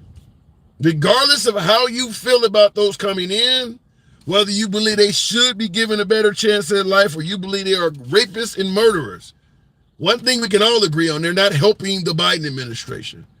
The number of migrants coming in is hurting the Biden administration. So even if it's a temporary suspension, that's better than what we've had. Going back to the box, we need those people. Not to this level. Not to this level. I'll go back to the box, but let me just say this. I don't buy into the notion that you need millions of folks to work in this country because they'll do jobs no Americans want. I've used this example many times, and you can be critical of yours truly in the comments. I don't block, ban, or censor any day, every day. Feel free to state your comments. But you can have your septic tank. Wow. Thank you for those for those feathers going down. I cannot see who sent that, but the feather flock coming from There Is No Place Like Home. Thank you for the support of the program. Appreciate that. I say this all the time. You can have your septic tank go out while you're dealing with diarrhea. Yeah, JP Parker, appreciate it. While you're dealing with massive diarrhea, your septic tank could go out at 2 a.m. and you could actually phone a plumber and find somebody willing to come out to your house and clean your septic tank knee deep in shit at 2 a.m. You can do that in most major towns. Appreciate that. So the idea that they're doing jobs no Americans want is ridiculous. Immigrants are not doing jobs no Americans want. They're doing jobs no Americans can afford to live off of. If they didn't have the ability to hire folks at these low-ass wages, because we do have so many immigrants coming in, they'd have to pay Americans more. It's not like, okay, we talk about immigrants coming here picking apples and picking oranges. You think we didn't eat apples and oranges before we had an immigration problem? There was no apples and oranges around. Nobody got their roof done. Hotels did not have anybody to do housekeeping before we had an illegal immigration problem. No, you just gave them access to some really cheap ass labor and now they're using it as an excuse to get more. They're not doing jobs no Americans will do. They've just lowered the wages that they pay for those damn jobs now so that no Americans will do them. But there was a time when Americans did all of the shit they're doing, and it worked. Looking in the comments, Melanie, thank you for the nice, kind gesture on YouTube, just sending a little support. Melanie, thank you very much. I do appreciate that. It helps out the program. Looking in the comments, our labor worth has gone to shit, says J.A. That is true. And the more immigrants that are allowed to come in this country and work, your labor value is going to go lower and lower. There is a such thing as supply and demand. And just giving folks the ability to come here, knowing that they'll live 10 to a house, work without breaks. They don't care if you give them overtime or not. They're not going to fight against the labor laws or try to unionize. That hurts us all. That does hurt us all. Look at in the comments. DJ Julio, FSU, I do see. DJ Julio, let's try it again. You were problematic. There we go. Julio, good afternoon. How you doing? I'm doing good. Talking about securing the border on his Devil's Advocate Day, is Trump the man? Well, we know he is. I've heard you say it this entire life. From the reset on, I've heard you talk about how good Trump's going to be for the country. Well, we're talking about the border specifically right now. Let's not get out of hand. We're talking about the border. I appreciate you trying to throw that in there, though. Yeah, I was working on it. No, you again, you know that I feel 100% that Trump had a better policy. And the thing about it is, someone was leaning towards it earlier. It's people aren't going to screw around the way they're screwing around with Biden because Trump is a little unhinged. He's unpredictable. If he says he's going to drop a bomb, there's a good chance he's going to drop a bomb. If he says he's going to build a wall, he's going to build a wall. What if he says he's going to get the police immunity from prosecution? Take your time. You said that. You let yourself into that. We've talked about that a couple of different times, and the more that I think about it, I understand what he's looking at, but in the grand scheme of what immunity would actually give the cops, I don't think that he would ever do it, and I don't think that he should. But you got to hold them accountable for saying it, right? Yeah, well, you got to hold anybody accountable for something they say. If they learn from it, that's the real situation. It's not what they said; it's what they learned from saying it wrong. Yeah. Well, he don't backtrack off of that. Biden got up there and said, vote for me, you ain't black. And he found it to be, it was a controversial statement that outraged a lot of folks. He did come up there and at least back off of it, whether you accept his apology or not. Trump said he's going to give police immunity from prosecution. Let me ask you, in your opinion, is that at least a reason for American voters to be concerned? No, I wouldn't be concerned with it. No, I don't think, listen, I have a medical marijuana card. If police have immunity, that means they can do whatever they want to get into my car. Right. They can do whatever they want to me once they find what they find. They don't have to take my medical card into consideration during, maybe after the fact, but not during, and that doesn't make me feel safe. So he can make a statement like that he's going to give police immunity from prosecution, because his statement was because they need their powers and respect back. And you're saying the voting public should not be concerned about that at all?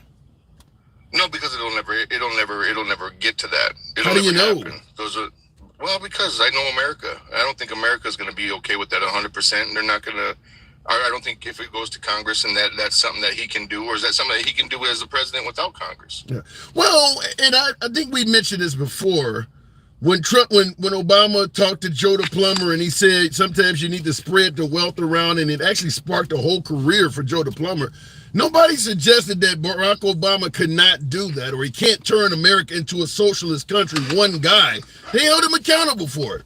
So that's what I'm trying to figure out. Why would you not hold a person accountable for what's coming out of their mouths? Actions speak louder than words, I think. I'm not a big fan of apologies. I share regret, but I don't share my apology, because my apology is shown in my action, and that's what I expect from people around me. I would be okay with Biden if being a kid sniffer and, being to Epstein's Island 30 sometimes. And I would be okay with all of those things if he just did a good job as a president, but he lacks in that. And for him to wait 3 years to go ahead and enact some kind of border bill, on an executive order, it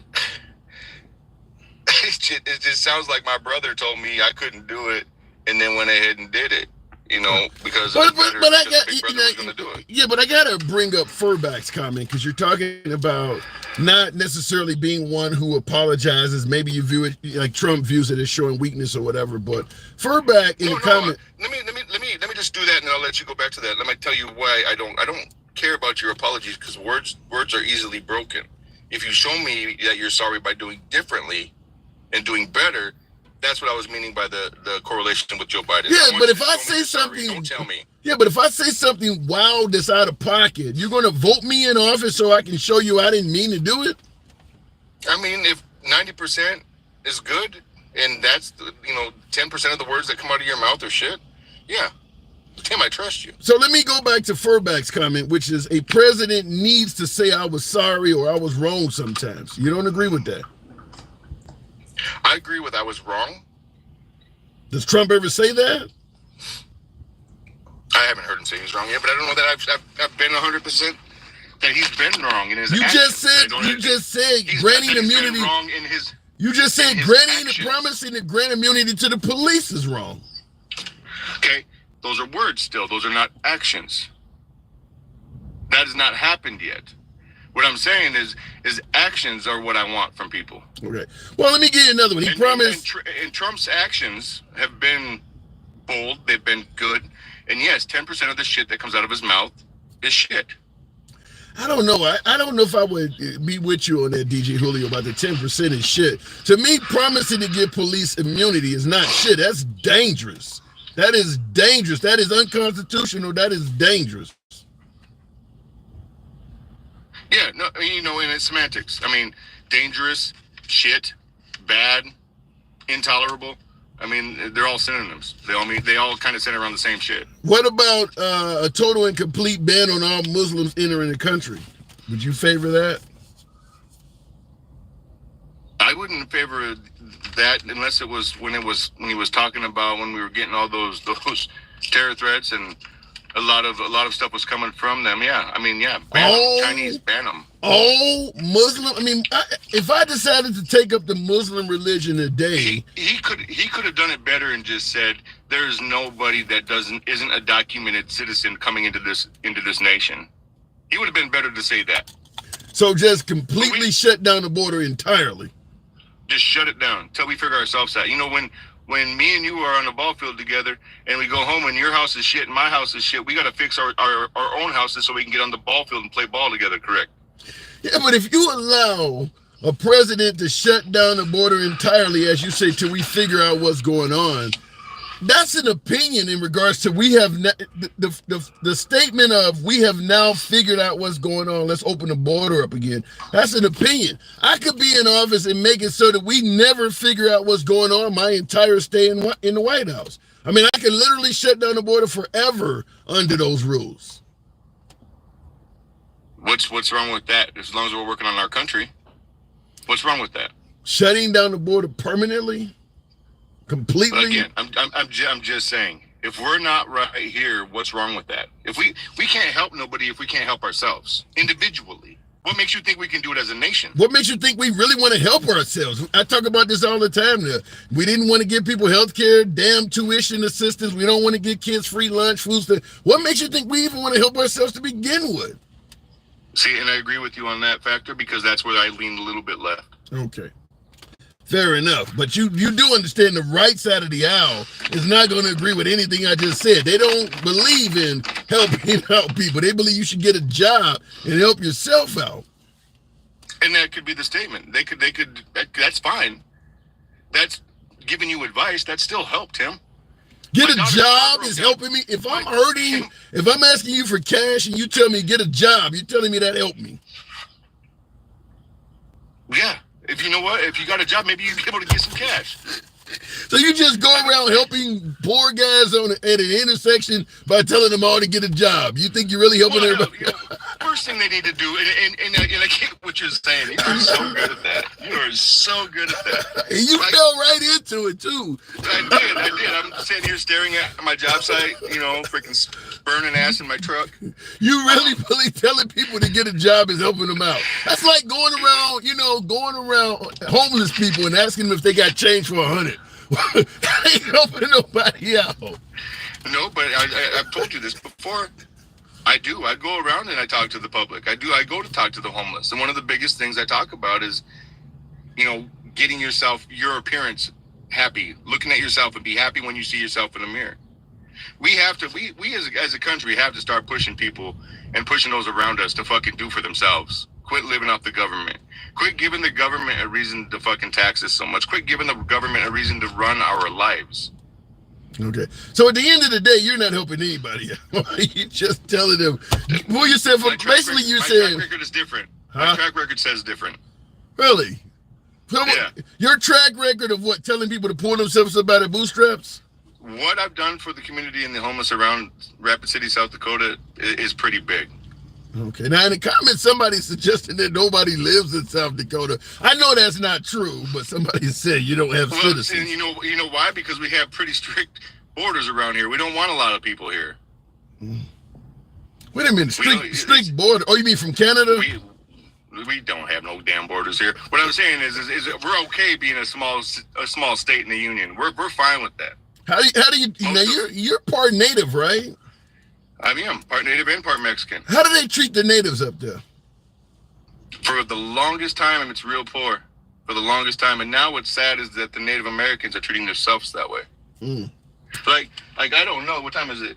There might be a good case of it right now. I'm at a job site over by a Walmart, and there's 12 homeless people just chilling. So what did I do this morning? I bought breakfast. I came back here. They're still sitting there. This ain't my parking lot. This is not my job site. I'm just a contractor on it. I gave them each freaking breakfast and a $10 bill to pick up the parking lot. The breakfast, they picked up the parking lot. They got their money.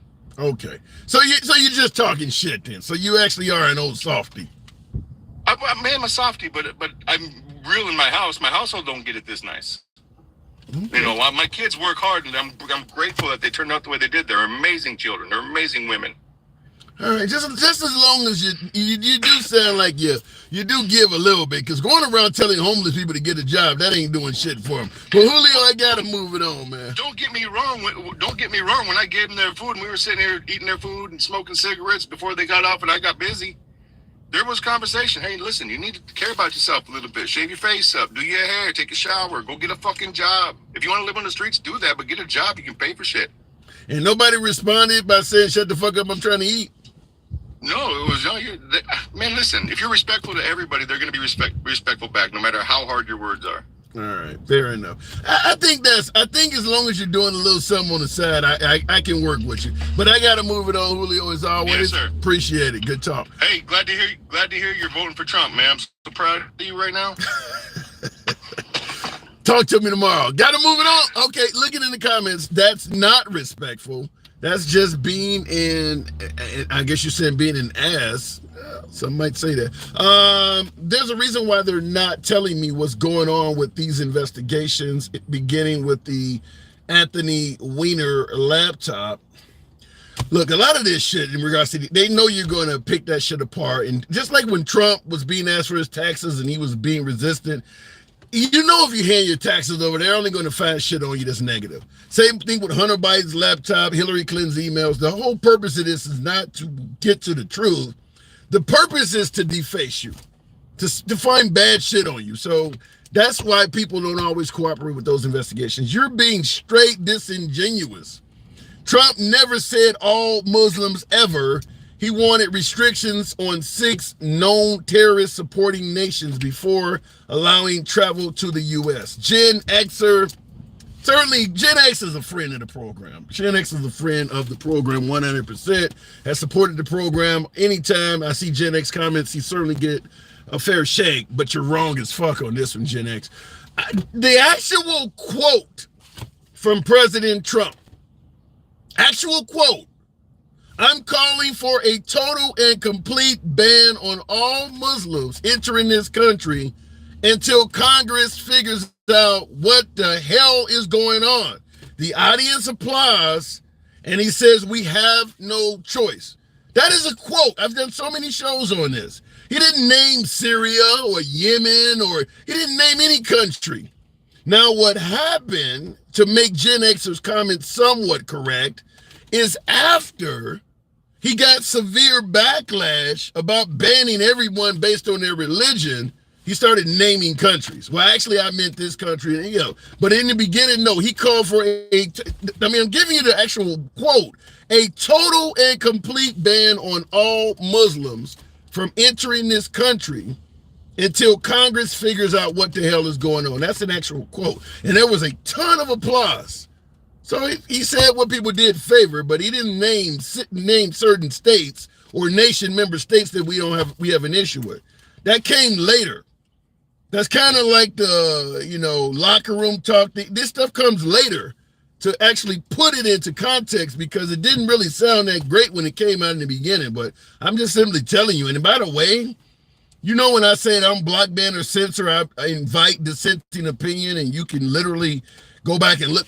It's pretty easy to go on YouTube, because I use YouTube for this on the shows that I've done on this. Just simply type in Trump total and complete ban on Muslims on YouTube. It'll come up. You'll see him standing on stage saying it.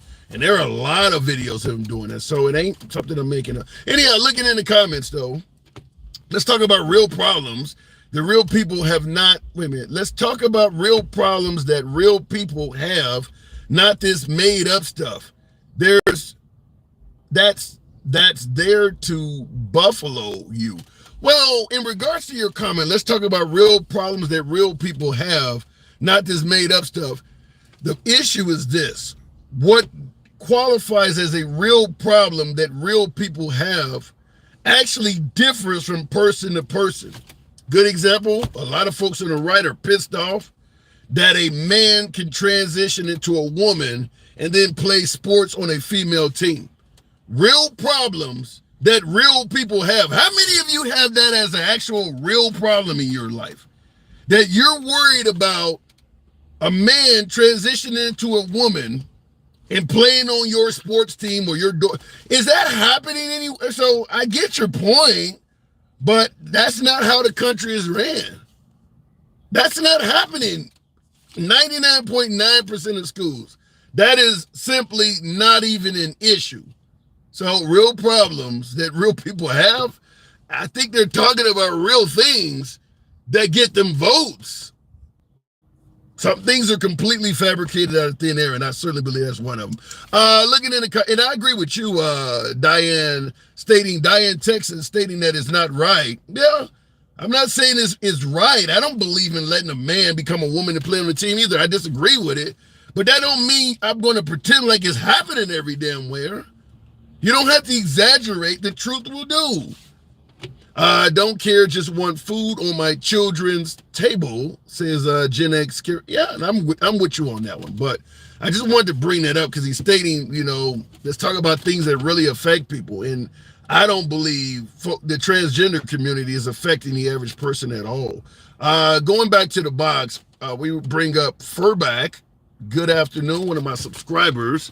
Welcome to the program. Asking that question. Why not vote for Trump if the border is your biggest concern? Furback, good afternoon. Good afternoon, Tim. How you doing, brother? I'm doing good. Why not Trump? I told you probably a week or two ago that I don't think the forefathers ever had in mind that a convicted felon would be a president. To me, that was enough. If the border was just my issue, I would give 2 points over Biden to Trump. But to be quite frankly, I don't care about the border. I don't. So you're saying Trump's criminal convictions disqualifies him in your eyes? Yeah. I mean, even without the convictions, clear your shit up and then come back and holler at me if I'm trying to hire you. Well, when you say clear your shit up, let's say he was found not guilty, or at the very least, there was a hung jury. What would you do? Then we can conversate. We can talk. So policy-wise, you don't think he's necessarily disqualified from being reelected. You're just looking at the criminal stuff.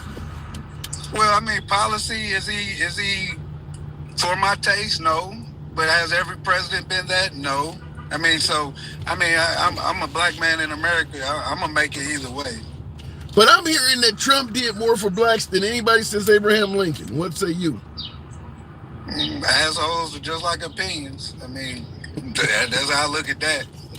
I mean, Trump himself has stated he has done more for blacks than anybody since Abraham Lincoln. Ain't no validity in that at all? No, man. Trump said a lot of shit. Even Julio just said, you got to believe in what he do, not what he say, you know. Well, he's saying he did it. He's saying he did that. And I said he didn't.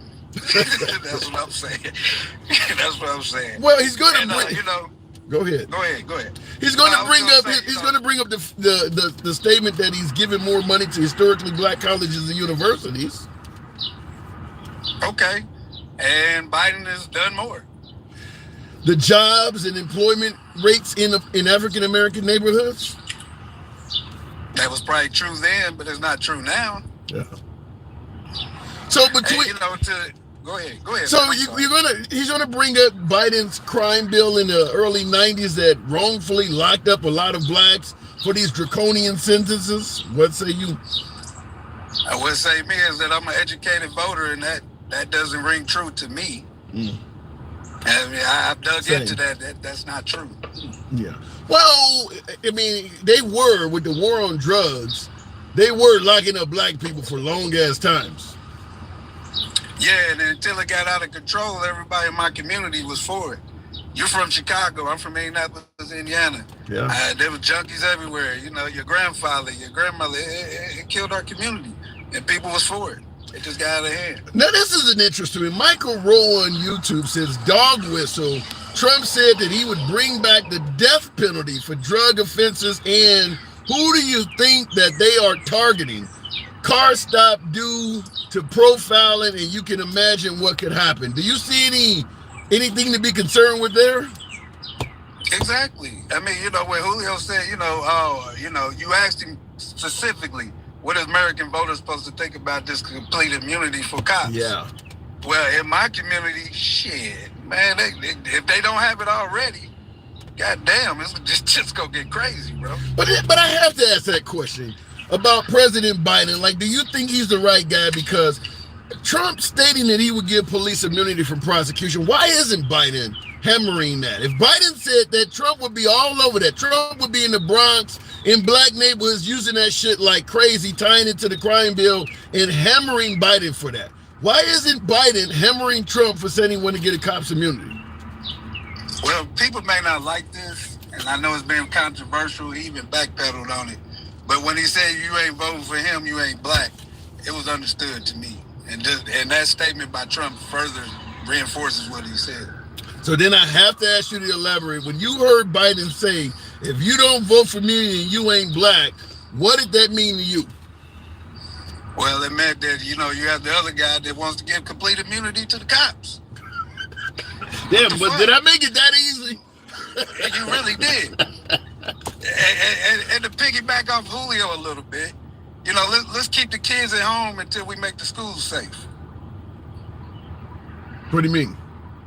Well, he said, let's close down the border until we get it under control. Yeah. So let's just close the goddamn schools until we're 100% sure our kids are safe. Oh, you mean for mass casualty events? Yeah, we don't know who the fuck those guys are until they make the news. Yeah. But that's not an issue. I like the semantics. I like the mental exercises and the debates about the shit. But when you break it all down, we really compare the border to the safety of our own fucking citizens. That's why I say I don't care. Because we're the biggest consumers of all things that come through that border. If we wasn't, it wouldn't come through. That is true. And I've said that before, too, that even though I believe Trump would be better at securing the border, Trump would be up against the demand part of the supply. Everything that we blame that's coming across the border, whether it is fentanyl, child trafficking, hard drugs, illegal employment or illegal labor, there is a huge demand for all of that shit in America. So, as you're pointing out, they're not going to provide the supply if the demand is not there. Everything we're blaming them for sending in this country is coming because people want to consume it in this country. Well, look how we deal with, the fentanyl and other illicit drugs. We don't treat the symptoms. We just treat the supplier. Yeah. We don't give a shit about the people that's doing this shit. We just want to stop it to come in so we can, have some more bureaucracy and pay for more cops to stop this war on drugs, which we all know is a losing war to begin with. Yeah, because I've never heard, and we talk about fentanyl all the time, I've never heard of an American complaining about being pinned down by an immigrant and forced to ingest fentanyl. They're using the shit voluntarily and they're dying from it. So, listen, you had a demand for fentanyl and you misused it. But at the end of the day, they're only supplying us this stuff because we want it in this country. So even though I believe Trump would be better at securing the border, he's going to have to compete with a hellified amount of demand for what they're supplying. I bet you can link Big Macs to being more unenlivened than Americans than any pew-pews or citizens, any of that shit. But guess what? They're on the stock market and shit. You probably had a number one today. Damn. Why would you fuck with the Big Mac? I haven't had a Big Mac in a few years, and I thought about having one yesterday. You just fuck with You thought about it. You're addicted, sir.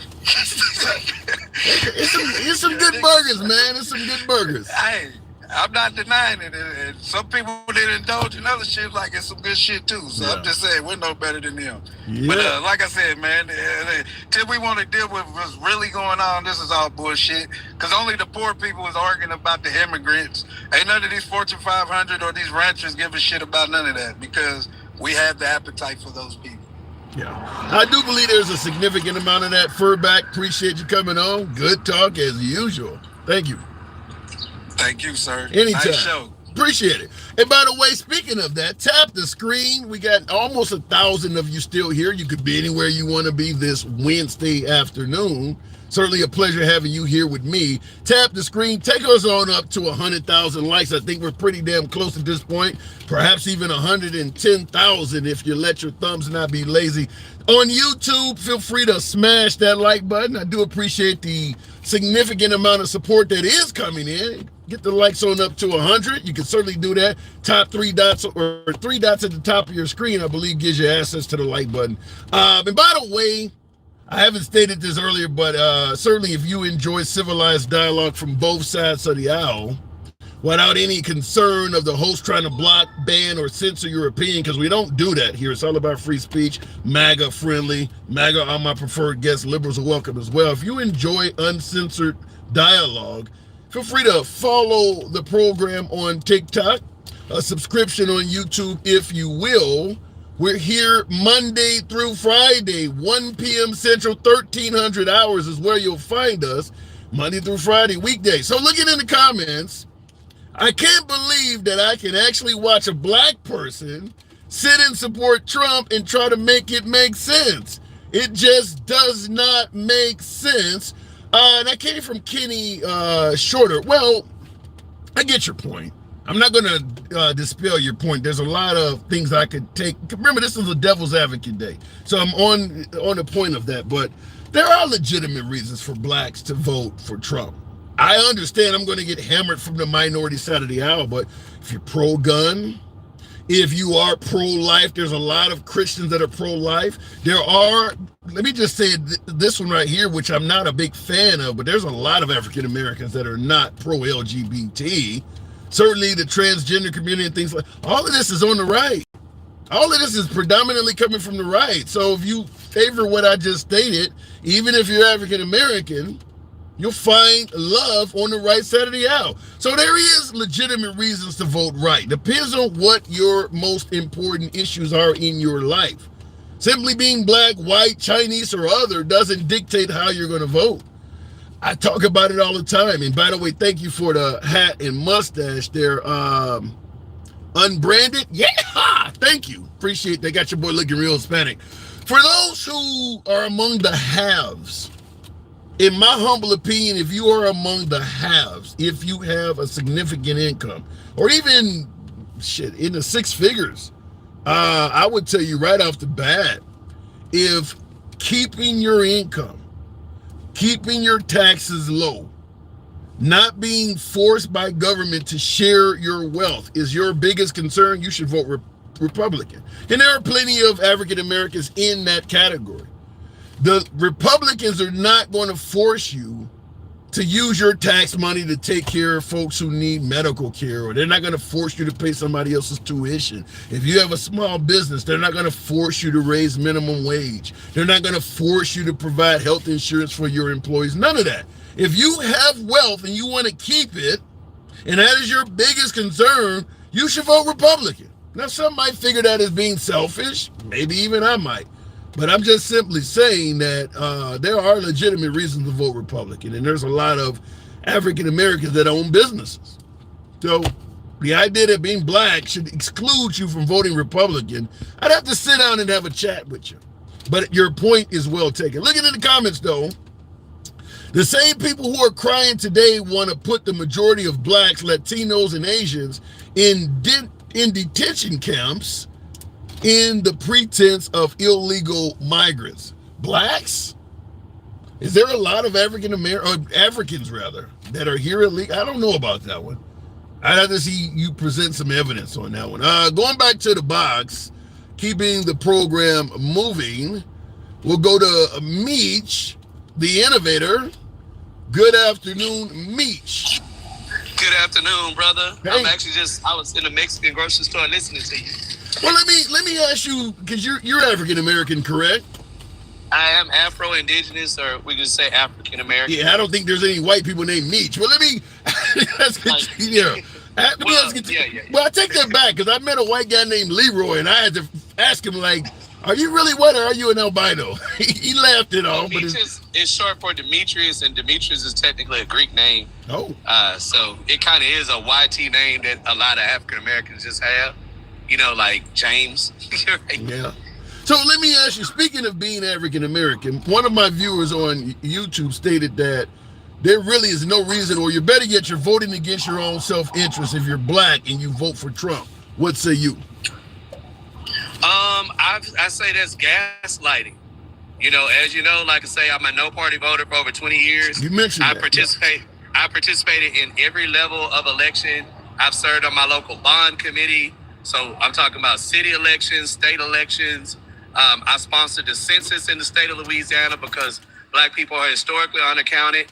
Donald Trump actually tried to end the census early to push forward racial gerrymandering by way of the census. The American census started the same year whiteness did, in 1790. And slaves were enumerated but not listed by name until 1870 when we became citizens. Well, shit, you said it's gaslighting. It sounds like you mean it's fact. No. I'm saying it's gaslighting to say that black people are voting against their own interests by voting for Trump because it plays on a racial trope that Republicans are a pro-black political party, or even that Democrats are a pro-black political party. There has never in the history of the United States been there's never been a major political party that predominantly has the self-interest of supporting a racial minority. It's false when Republicans use it. It's false when Democrats use it. What they do, like you talked about trans issues earlier, is they take a niche issue that everybody feels passionately about. Some movie has come out, some media coverage has happened, there's some hot button topic that has people in their feelings, and it's simply a marketing technique. Yeah. Look at what we're doing for this poor group of people, vote for me. Right? Look at what we're doing for the homeless, vote for me. Look at what I'm doing for this black school, vote for me. It's performative, transactional activism. Well, let me ask you this way. And by the way, Roderick Williams, thank you for that super chat, the support on YouTube. I do appreciate that. What about the notion that if you're black, even though you're right, you're saying no party has ever been pro-black amongst the Democrats, really no party in the United States history, but what about the notion that the Democratic Party is at least closer, what my viewers are suggesting, that the Democratic Party is at least closer to aligning with some of the concerns of the black community than the Republican Party? Do you agree or disagree with that? How can I put this? That's one of those things. I don't agree or disagree because depending on what subject we're talking about, like you said, when we start talking about a bill, instead of just how we feel about Joe Biden or Donald Trump.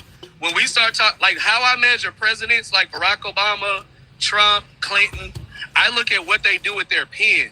You know, if I'm going to judge you about what kind of construction manager you are, I got to come on the job site. I got to see your work. I don't just say I don't like Donald Trump because he just sounds racist. I go read Donald Trump's executive orders. Same thing I did with Obama. The executive orders are the president's and the president's alone. It's the only power they really have. They can't force Congress to pass a bill. So they could say, hey, I had to sign off on this bill that I could have vetoed, or I wouldn't have got this other bill that I wanted that would have helped black people. So they got some wiggle room on you with the checks and balances in government where, I mean, we're arguing about the president. I've never seen an argument about congressional representatives or senators. I don't disagree with that. I don't, but the president does kind of direct where they might go. Let me present this to you. Zetro in the comments is actually giving you an I want to answer that question. I took a little too long. I'll say this: the Democratic Party, as of the 64 Civil Rights Act and 65 Voting Rights Act, 64 Civil Rights Act and 65 Voting Rights Act. That's the so-called big switch that people talk about. Democrats and Republicans were actually both against it, but we got more leverage from the Democratic side and the Democratic Party people that stood up. Also, Franklin D. Roosevelt. There were a couple of notable Democrats that championed maybe 2 or 3 pieces of legislation and policies that were more than we had received since slavery. So that's where people say that Democrats align more on our side. Both parties have done detrimental things, but it's really a lesser two evils with black people. Well, I got to say this, though. You're pointing out both parties were against it, but at the end of the day, if it was left up to the Republican Party, you would admit we would never have it to begin with.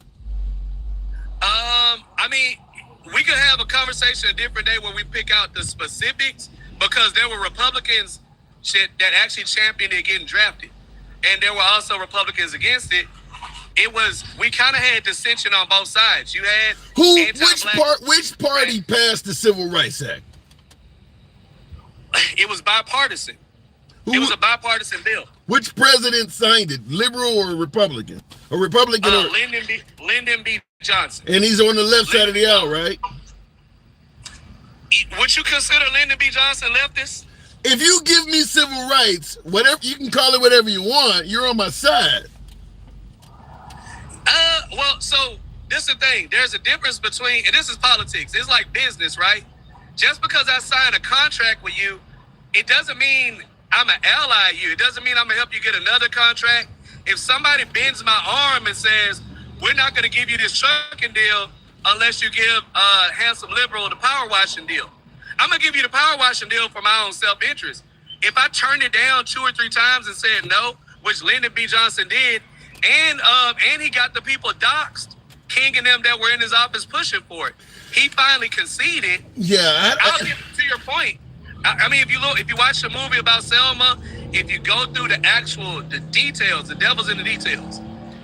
We really had to play both sides. So wait. Let me ask you this question, because you're admitting that even though you're saying that Lyndon B. Johnson gave us civil rights, even though he may or may not have wanted to. But hold on, would African Americans be better off or worse off if Lyndon B. Johnson had not given us civil rights? We would be worse off. Right. So does he get credit for the fact that his signature has made us better off? He gets the same credit I have to give Theodore Roosevelt. Theodore Roosevelt was a Republican that wrote the progressive platform that the Democratic Party uses now. The term progressive, bold progressive, is based on the Progressive Party that was started by Theodore Roosevelt when he left the Republican Party. Okay, yeah, you're going. I get that. What I'm saying, though, the fact is, you're admitting that Lyndon B. Johnson helped out Americans, and you're admitting that he was a Democrat. He did help. He did. So I'm not. That's what I'm saying. If we're talking about facts, again, I voted for Joe Biden. I'm going to vote for him again. I don't like Joe Biden. I don't feel like he's for black people, but he has done more, not a lot more. But in a survival situation, I'm going to go with Joe Biden over Trump based on a fair assessment of what they both have done. Biden has done less detriment than Trump. Trump has stacked the Supreme Court and has stripped away American rights when we get stopped by the police in order in order to strengthen ICE and go after immigrants, they've actually used immigrants as a way to kind of cover up for taking away all American rights, white and black. That's an interesting point, and I haven't thought of it that way, and I'm not going to disagree with you. That is possible because that's what happened with the Patriot Act that George W. Bush passed to go after terrorists, and now the overwhelming majority of the folks that's falling victim of that is Americans. Just like with the RICO Act, which was designed to go after mafioso, and the overwhelming majority of the folks falling victim to it is regular everyday Americans. So yeah, they do. It's kind of like the Second Amendment folks say, if you give them an inch, they'll take a mile. So I agree with that part. You got my vote on that. We're on the same page. You and I, we're on the same page. I like to look at both sides, but at the end of the day, right now, I'm going to choose Democrats since I've been alive. I'm not saying I choose them every time. I love Senator McCain. Senator McCain saved the Affordable Care Act. You remember? Thumbs down. Yeah, thumbs down. Yeah, I mean, he did that. He if it wasn't for Senator McCain, we wouldn't have the Affordable Care Act. But if it wasn't for Barack Obama, we wouldn't have had it to have almost lost. Yeah. But wait a minute, Trump but you're giving credit to McCain. Trump said he was going to repeal and replace. So if McCain had to let him, according to Trump, that was just the goal to repeal at that point. But he was going to replace it with something. Are you saying Trump was lying? Right. So Trump and Senator McCain, even though they're both Republicans, to me, Trump almost makes McCain look like a Democrat. Yeah. Like Trump, Senator McCain, if you remember when he ran against Obama, they agreed on most talking points. Yeah, I gotta admit, Trump. I gotta admit, Trump is further to the right than McCain was. Definitely. He's German. His grandparents were German illegal immigrants. Who? Literally. Trump. Trump is German. You can go on the History Channel and watch the story of his grandparents that came over here. Fred Trump was German. Matter of fact, they didn't pay their taxes in Germany, and they dodged military service. I didn't know all of that. Oh yeah, I do my research, bro. So so America has turned into Germany right now. That's why we're in this position we're in. Think about, we're supporting a G-side against people of color, and the Hugh-ish people that we're aligning with. There's Hugh-ish people, first of all different ethnicities, colors, and hues. For some reason, American concept of the Hugh-ish people is the white Hugh-ish person from Germany, Ashkenazi. And we're aligning with that group. They have a nation-state law. They have apartheid, just like we had before the Civil Rights Act. And then we have Democrats and Republicans supporting it. And some of this Donald Trump Biden stuff ends up being smoke and mirrors for bipartisan white supremacy that's happening behind the scenes, right? And you believe that Biden is also on the side of the white supremacists, right? I mean, if we talk about Palestine, what side is... So if we talk about AIPAC, the AIPAC lobbyist firm, who doesn't have an AIPAC check, Democrat or Republican? Who does not have an AIPAC check? Well, we know Biden is taking money from AIPAC. And Trump really started it. Yeah, but Biden has put a black woman on the Supreme Court. He's got a black VP. You think he's a white supremacist? I think so. All right, let's talk about Hillary Clinton's mentor, Robert Byrd. What about him? He literally was a Triple K member. He literally was a leader. Yeah, but they don't. Now this is what he had a change of heart. Yes, he didn't die. He didn't forgive Kanye though. I love Kanye while he had a MAGA hat on. I still rock with Kanye, but we won't forgive Kanye, but we'll forgive the Clintons. We'll forgive Joe Biden. But Kanye, his only sin. Did they silence my boy? Oh my God, he froze up. I think they may have silenced my guest. Wow. All right, well, you're welcome back, Meech. They call me Larry Hoover. Wow, why did they silence Meech? Meech froze on the screen there. I don't like when that happens. I'm assuming he froze. You know, we have issues with signals. I freeze all the time. I want to address a comment, because you guys know this is a MAGA-friendly free speech broadcast.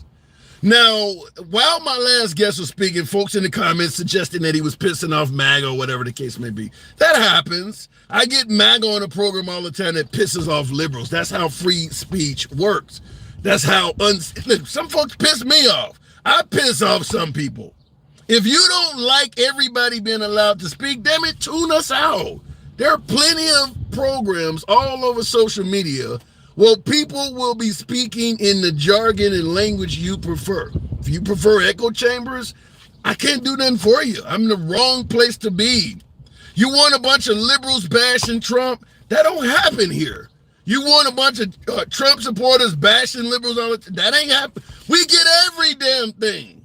When I say left of Bernie Sanders to him having dinner with QAnon, damn it, I support that. I allow it to happen all the damn time. Had plenty of Q supporters on the program, giving you some of the same cables that Q released. We don't blackmail or censor anyone. So this comment, I sophisticate on YouTube, in all caps, by the way, stop watching this guy. Although I want to agree he is debating people on information he doesn't know, and that's not good. Both are false. Now, let me make something clear. Damn it, I don't have all the answers. And oftentimes you see the eyebrows raised when I admit somebody's telling me some shit I didn't know, such as Trump's parents were illegal immigrants. I had never heard that before. But the idea that who you're listening to should have all the answers is why we get in so much political trouble to begin with. No one is a know-it-all. Anyone pretending to be, you should be concerned with them. The purpose of this program from day one has never been about trying to tell you how to think. It's all about hearing what you have to say. It's not about me telling you I know more than you or you know more than me, damn it. That's how we exchange ideas. So the fact that, well, you need to stop watching because there's some misinformation, that's what we're trying to correct. That's what we're discussing, things from both sides of the aisle. So that comment is way off culture, but I will submit to you that there are places you can go where everybody will talk like you want to hear. This just isn't one of those places. Looking in the comments, though, I'm saying what I think I read, what I said. Well, look, everybody has their own opinion of what is misinformation. Let me just give it to you that way. You could come and I've given quotes of what Trump has said, actual quotes, and played it back when I'm in my little makeshift studio at home, played clips back that people swore up and down were misinformation until they heard the damn quote. And then they switched over to maybe it's AI. Everybody has their own opinion of what misinformation is, and I'll tell you why before I go back to the box. If you watch left-wing media all day, they're not going to cover a lot of the shit Biden may do that's wrong or you may not favor. If you watch right-wing media all day long, they're not going to cover a lot of shit that Trump does. I've shown people things that Trump has said and done. Damn, I didn't know he did that. Like the time he tweeted out that black people are responsible for 81% of white homicides, making it sound like black people are killing whites wholesale, and he's on screen with Bill O'Reilly, who's like, it's only 15%. And Bill O'Reilly told him that's only going to make people think you're a racist. Most of my MAGA supporters, my beloved MAGA, had never seen that before. Because if you don't watch certain media outlets, you're not going to hear that. That doesn't put Trump in a good light, just like some of the falls and stumbles don't put Biden in a good light. But when you put the entire audience together, where we got left, right, MAGA, progressives, all in the same damn forum, you're going to hear some shit you don't agree with. That's how it works, folks. Tune it out if this ain't what you like. Anyway, going back to the box. We all, that is a lie. I don't quite get your point there, but continuing on, we will, I don't know what just happened there, but Rod, one of my subscribers, certainly bring him up. Rod, 1024, appreciate you holding on, Rod. Good afternoon, welcome to the program. There we go. Trump securing the border better than Biden, says most voters. What say you? Yeah, I think he would, because he wouldn't have a problem sending the army out there and pew-pewing every one of them. So you believe Trump would be better securing the border because he would be up to and including shooting people that came in illegally? Yeah. You think MAGA would support murdering folks entering the country illegally? MAGA would support Trump raping and shooting their wife in front of them. Wait a minute. MAGA is where all the evangelicals live. You're telling me they don't mind killing people? Yeah. Just like they don't mind messing with little kids. You got it. What do you mean by that's that? The Catholics. I'm sorry. That's the Catholics that like that. Wow. Shit. I don't even know where to go after that shit. So Trump would secure the border. And by the way, I agree with you that Trump would be far more effective at securing the border. But what about the notion that Biden has dropped the ball? That maybe it's time to move on from him? He did drop the ball, but he had help dropping the ball. I don't think I don't think they hate Biden as much as they say. I think the biggest problem with Republicans right now is if Biden get another 4 years, they're afraid that then we're going to have the first black female president because he's not going to make it through that whole 4 years. So the whole thing just boils down to racism? Yeah. Damn. They didn't want Obama in there. Tim Scott was fighting for the nomination. They're okay with Tim Scott. I love you, man, Tim Scott. Because they know Tim Scott's not going to make it, so. Yeah. Vivek Ramaswamy ain't white. Yeah, but he's not black. Yeah, that's true. That is, well, yeah, I can't argue with you on that. So, wow, so you see the Republican Party is deeply rooted in racism? No, I see MAGA. Oh. I don't see the Republican Party. I don't have a problem with some of the stuff that Republicans have. I actually think it's pretty good. I have a problem with MAGA because they brought out all the races. What has MAGA done, in your opinion, to make you say that they're racist? Because I see in the comments, Jamie Guzman, with a name like Guzman, is saying that your statement is racist.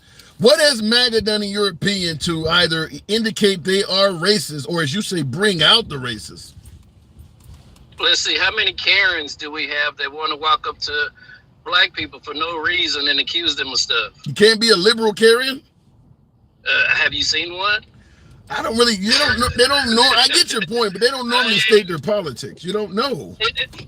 It's a lot of stuff that came out when Trump came in office. I mean, he said, make America great again. Was it ever great for me? I'm a 53-year-old black man. So when he said make America great again, as a 53-year-old black man, how did you take it? What, you want to put me back when cops used to yank me out the car, throw me up on the ground just because I was driving through a neighborhood they said I wasn't supposed to be in? So you believe Trump is trying to take us back to a darker era? Yes. I think MAGA is trying to take us back. Wow. I don't think the Republicans, I think just MAGA wants to take us back. Now, the thing about it is, and somebody said you are a 53-year-old that like to be on the plantation, talking about you living on a Democratic plantation, but I think Well, for that, I'm a 53-year-old with a concealed carry. I own my own business. I have several cars. I pull myself up by the bootstraps. So, okay. So you should be wearing. So you might be interested in a red hat. Can I sing you a red hat? Hey, hey Tim. I have a little ranch, and I can take that red hat out there in the field. I have a few guns, and that's good target practice. You gonna be like, so you want to be like Kid? You want to be like Kid Rock with Bud Light? You want to be shooting up red hats?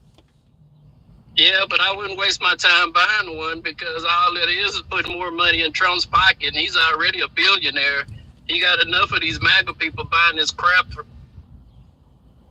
Why do you think there is such strong support for him? I think they're in a cult. But wait a minute, because you mentioned that you see Trump as kind of detrimental and not necessarily for the black man. Trump himself, when we talk about, because 53-year-old man, so you've lived through Romney, McCain, you lived through George W. Bush. Trump has got more of the black vote than any Republican president or Republican presidential contender than anybody in your lifetime. Reagan, why is he doing so well with black people if he's what you're saying? I agree with some of Trump's policies. I didn't have a problem with some of his policies, but it's what he brought out with those policies I have a problem with. What did he bring out? The racism he's talking about? He brought out the racism. What policy you would blame Trump for in regards to bringing out racism? What did Trump himself do? It wasn't the policy. It was the mouth. It was the agreeing with the known races, agreeing with them, letting them know that, yeah, I hear you and I have your back. And you think Biden is maybe a better choice? Because in the comments, no, I don't. Yeah, because I don't. Et cetera is saying that black people don't know how to use computers is a Joe Biden quote. Well, I know how to use one. I'm black. We're all using one now. This program is being brought to all of us via computer. So yeah. You know, people say stupid stuff. I mean, I wouldn't own my own business if I didn't know how to use a computer and use emails. True. What you're basically doing is saying the same thing MAGA says, but you're saying it about Biden is you're ignoring some of the statements he makes that are inflammatory, because that's often what MAGA says. Yeah, Trump said something wild, but it is what it is. I can't ignore that. I hold people at face value. Do I want cops to have a full immunity? Of course not. Yeah. Even with a concealed license, I've been pulled over, hand him my driving license and concealed. I had a cop throw it back in my face, said, "Get out, I need to find your gun." Wow. What state are you in? Is that legal? No, it's not legal. And I'm over here with that wheelchair bound Abbott, so. Oh no. Well, yeah, that's the thing. I gotta say, I don't see everything about President Trump being bad, but the immunity thing really is problematic. I think the only response that MAGA can generally give is, well, you can't do that, because I haven't heard anybody on the right support Trump saying that. Why he said that, I don't even know. Why do you think he would even say that? Because the way the cops, the way they're treating him, he wants everybody on his side. So if he can get cops on his side, then he got a lot more people on his side. And Trump doesn't care about anybody but Trump, and MAGA don't realize that. He uses them. He takes their money. These fools that sitting there can't buy groceries because they're buying all this stupid crap from him. Cards that you're not even going to hold. You can just look at on the computer. Well, I play a lot of blackjack. You can't touch the cards while you play blackjack either. Hey, well, I play blackjack too like that, but hell, I don't have to pay for it. That's like that, what do they call it? Crypto. You got crypto card. You can't actually hold it. I got to move it on, Rod. Appreciate it. Good talk. All right, Good talk. I wanted to respond to a comment, and somebody said immunity without accountability would never work. Well, that's one of the things that keeps coming up. President Trump promised to give immunity, and folks are saying, well, yeah, you don't have to worry about it because it'll never happen and things like that. I hope that is correct. By all means, I think even MAGA, even folks on the right, hope that is not correct.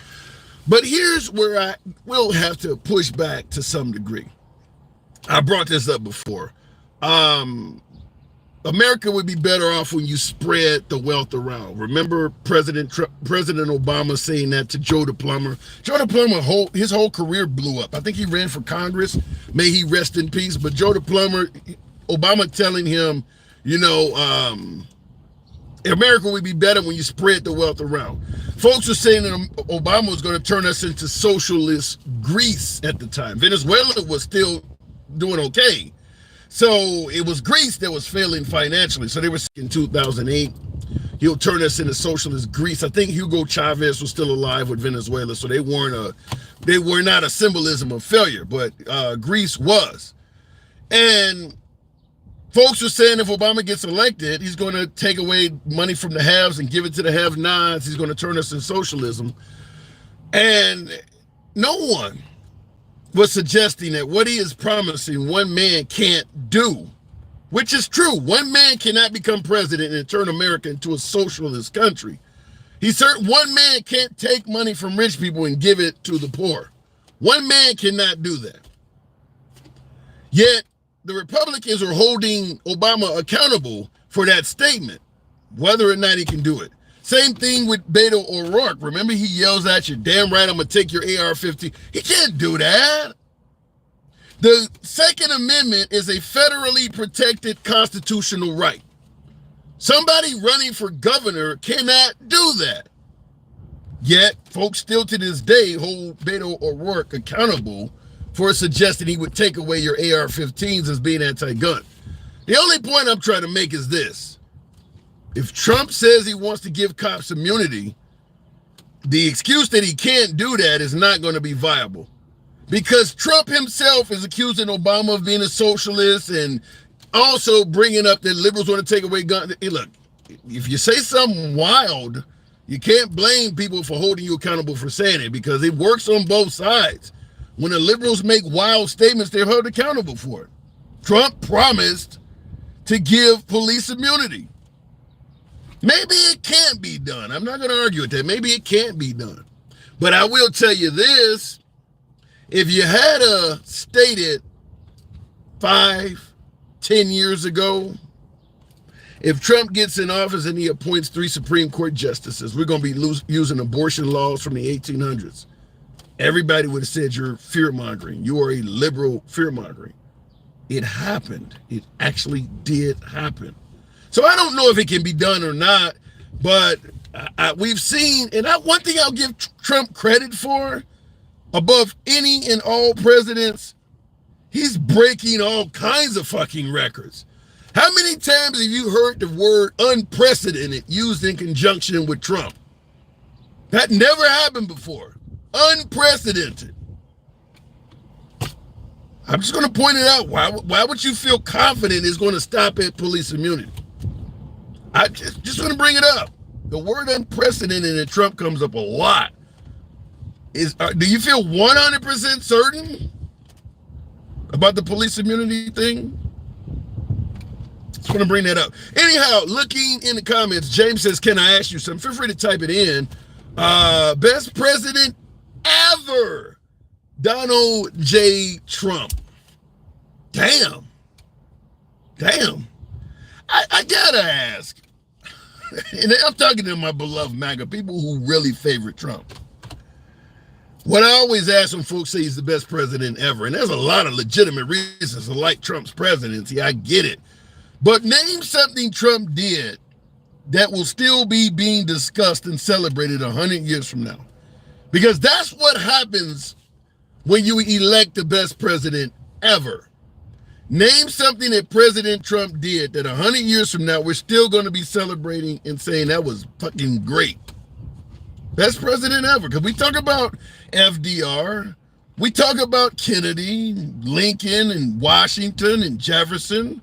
Name something Trump did that 100 years from now we'll still be talking about, because he's the best guy ever. And by the way, somebody put drill in North. I don't think we'll even be talking about gas at all 100 years from now. So 100 years from now, wow. That's pretty strong. Best president in history. Okay. Nevertheless, he's a felon. We'll talk about that forever. Yeah, the 3 Supreme Court justices is something that Trump will be getting credit for forever. But I don't know. Obviously, there's a huge segment of the country that does not favor that. I think when we speak of Washington, Lincoln, and folks, it's stuff that overwhelmingly the country think is a good thing. I don't think that overwhelmingly the country favors Trump appointing 3 Supreme Court justices, because one of them was kind of against the rules. Mitch McConnell gave him one appointment that if it happened in reverse, the Republicans would say the liberals were cheating. So we'll go with that. Nevertheless, folks, it is that time. I do appreciate you folks tuning in. 129,000 likes. Monday through Friday, 1,300 hours, 1 p.m. Central. Weekdays, that's when you'll find me. It's your boy Tim, the handsome liberal. Gotta go. And for my YouTube audience, do you really think Joe Biden had 2 very severe brain aneurysm 35 years ago? 90% of those who suffer the same die within 20 years. I won't say it's impossible. I will say it is. If you got Joe Biden's money in healthcare for your entire adult life, your survival rates are going to be higher than the average person. So it's possible. It's very possible. Woke is Biden supporters, so don't count your votes yet. How do you side with them disrespect God's rainbow? Huh? Oh, you mean the LGBT crowd using the rainbow as a symbol, and that is a disrespect? All right. It's your boy Tim, and I appreciate the accolade. Mark S. says, great show. Thank you, and thank you for those who have supported the show. I'll see you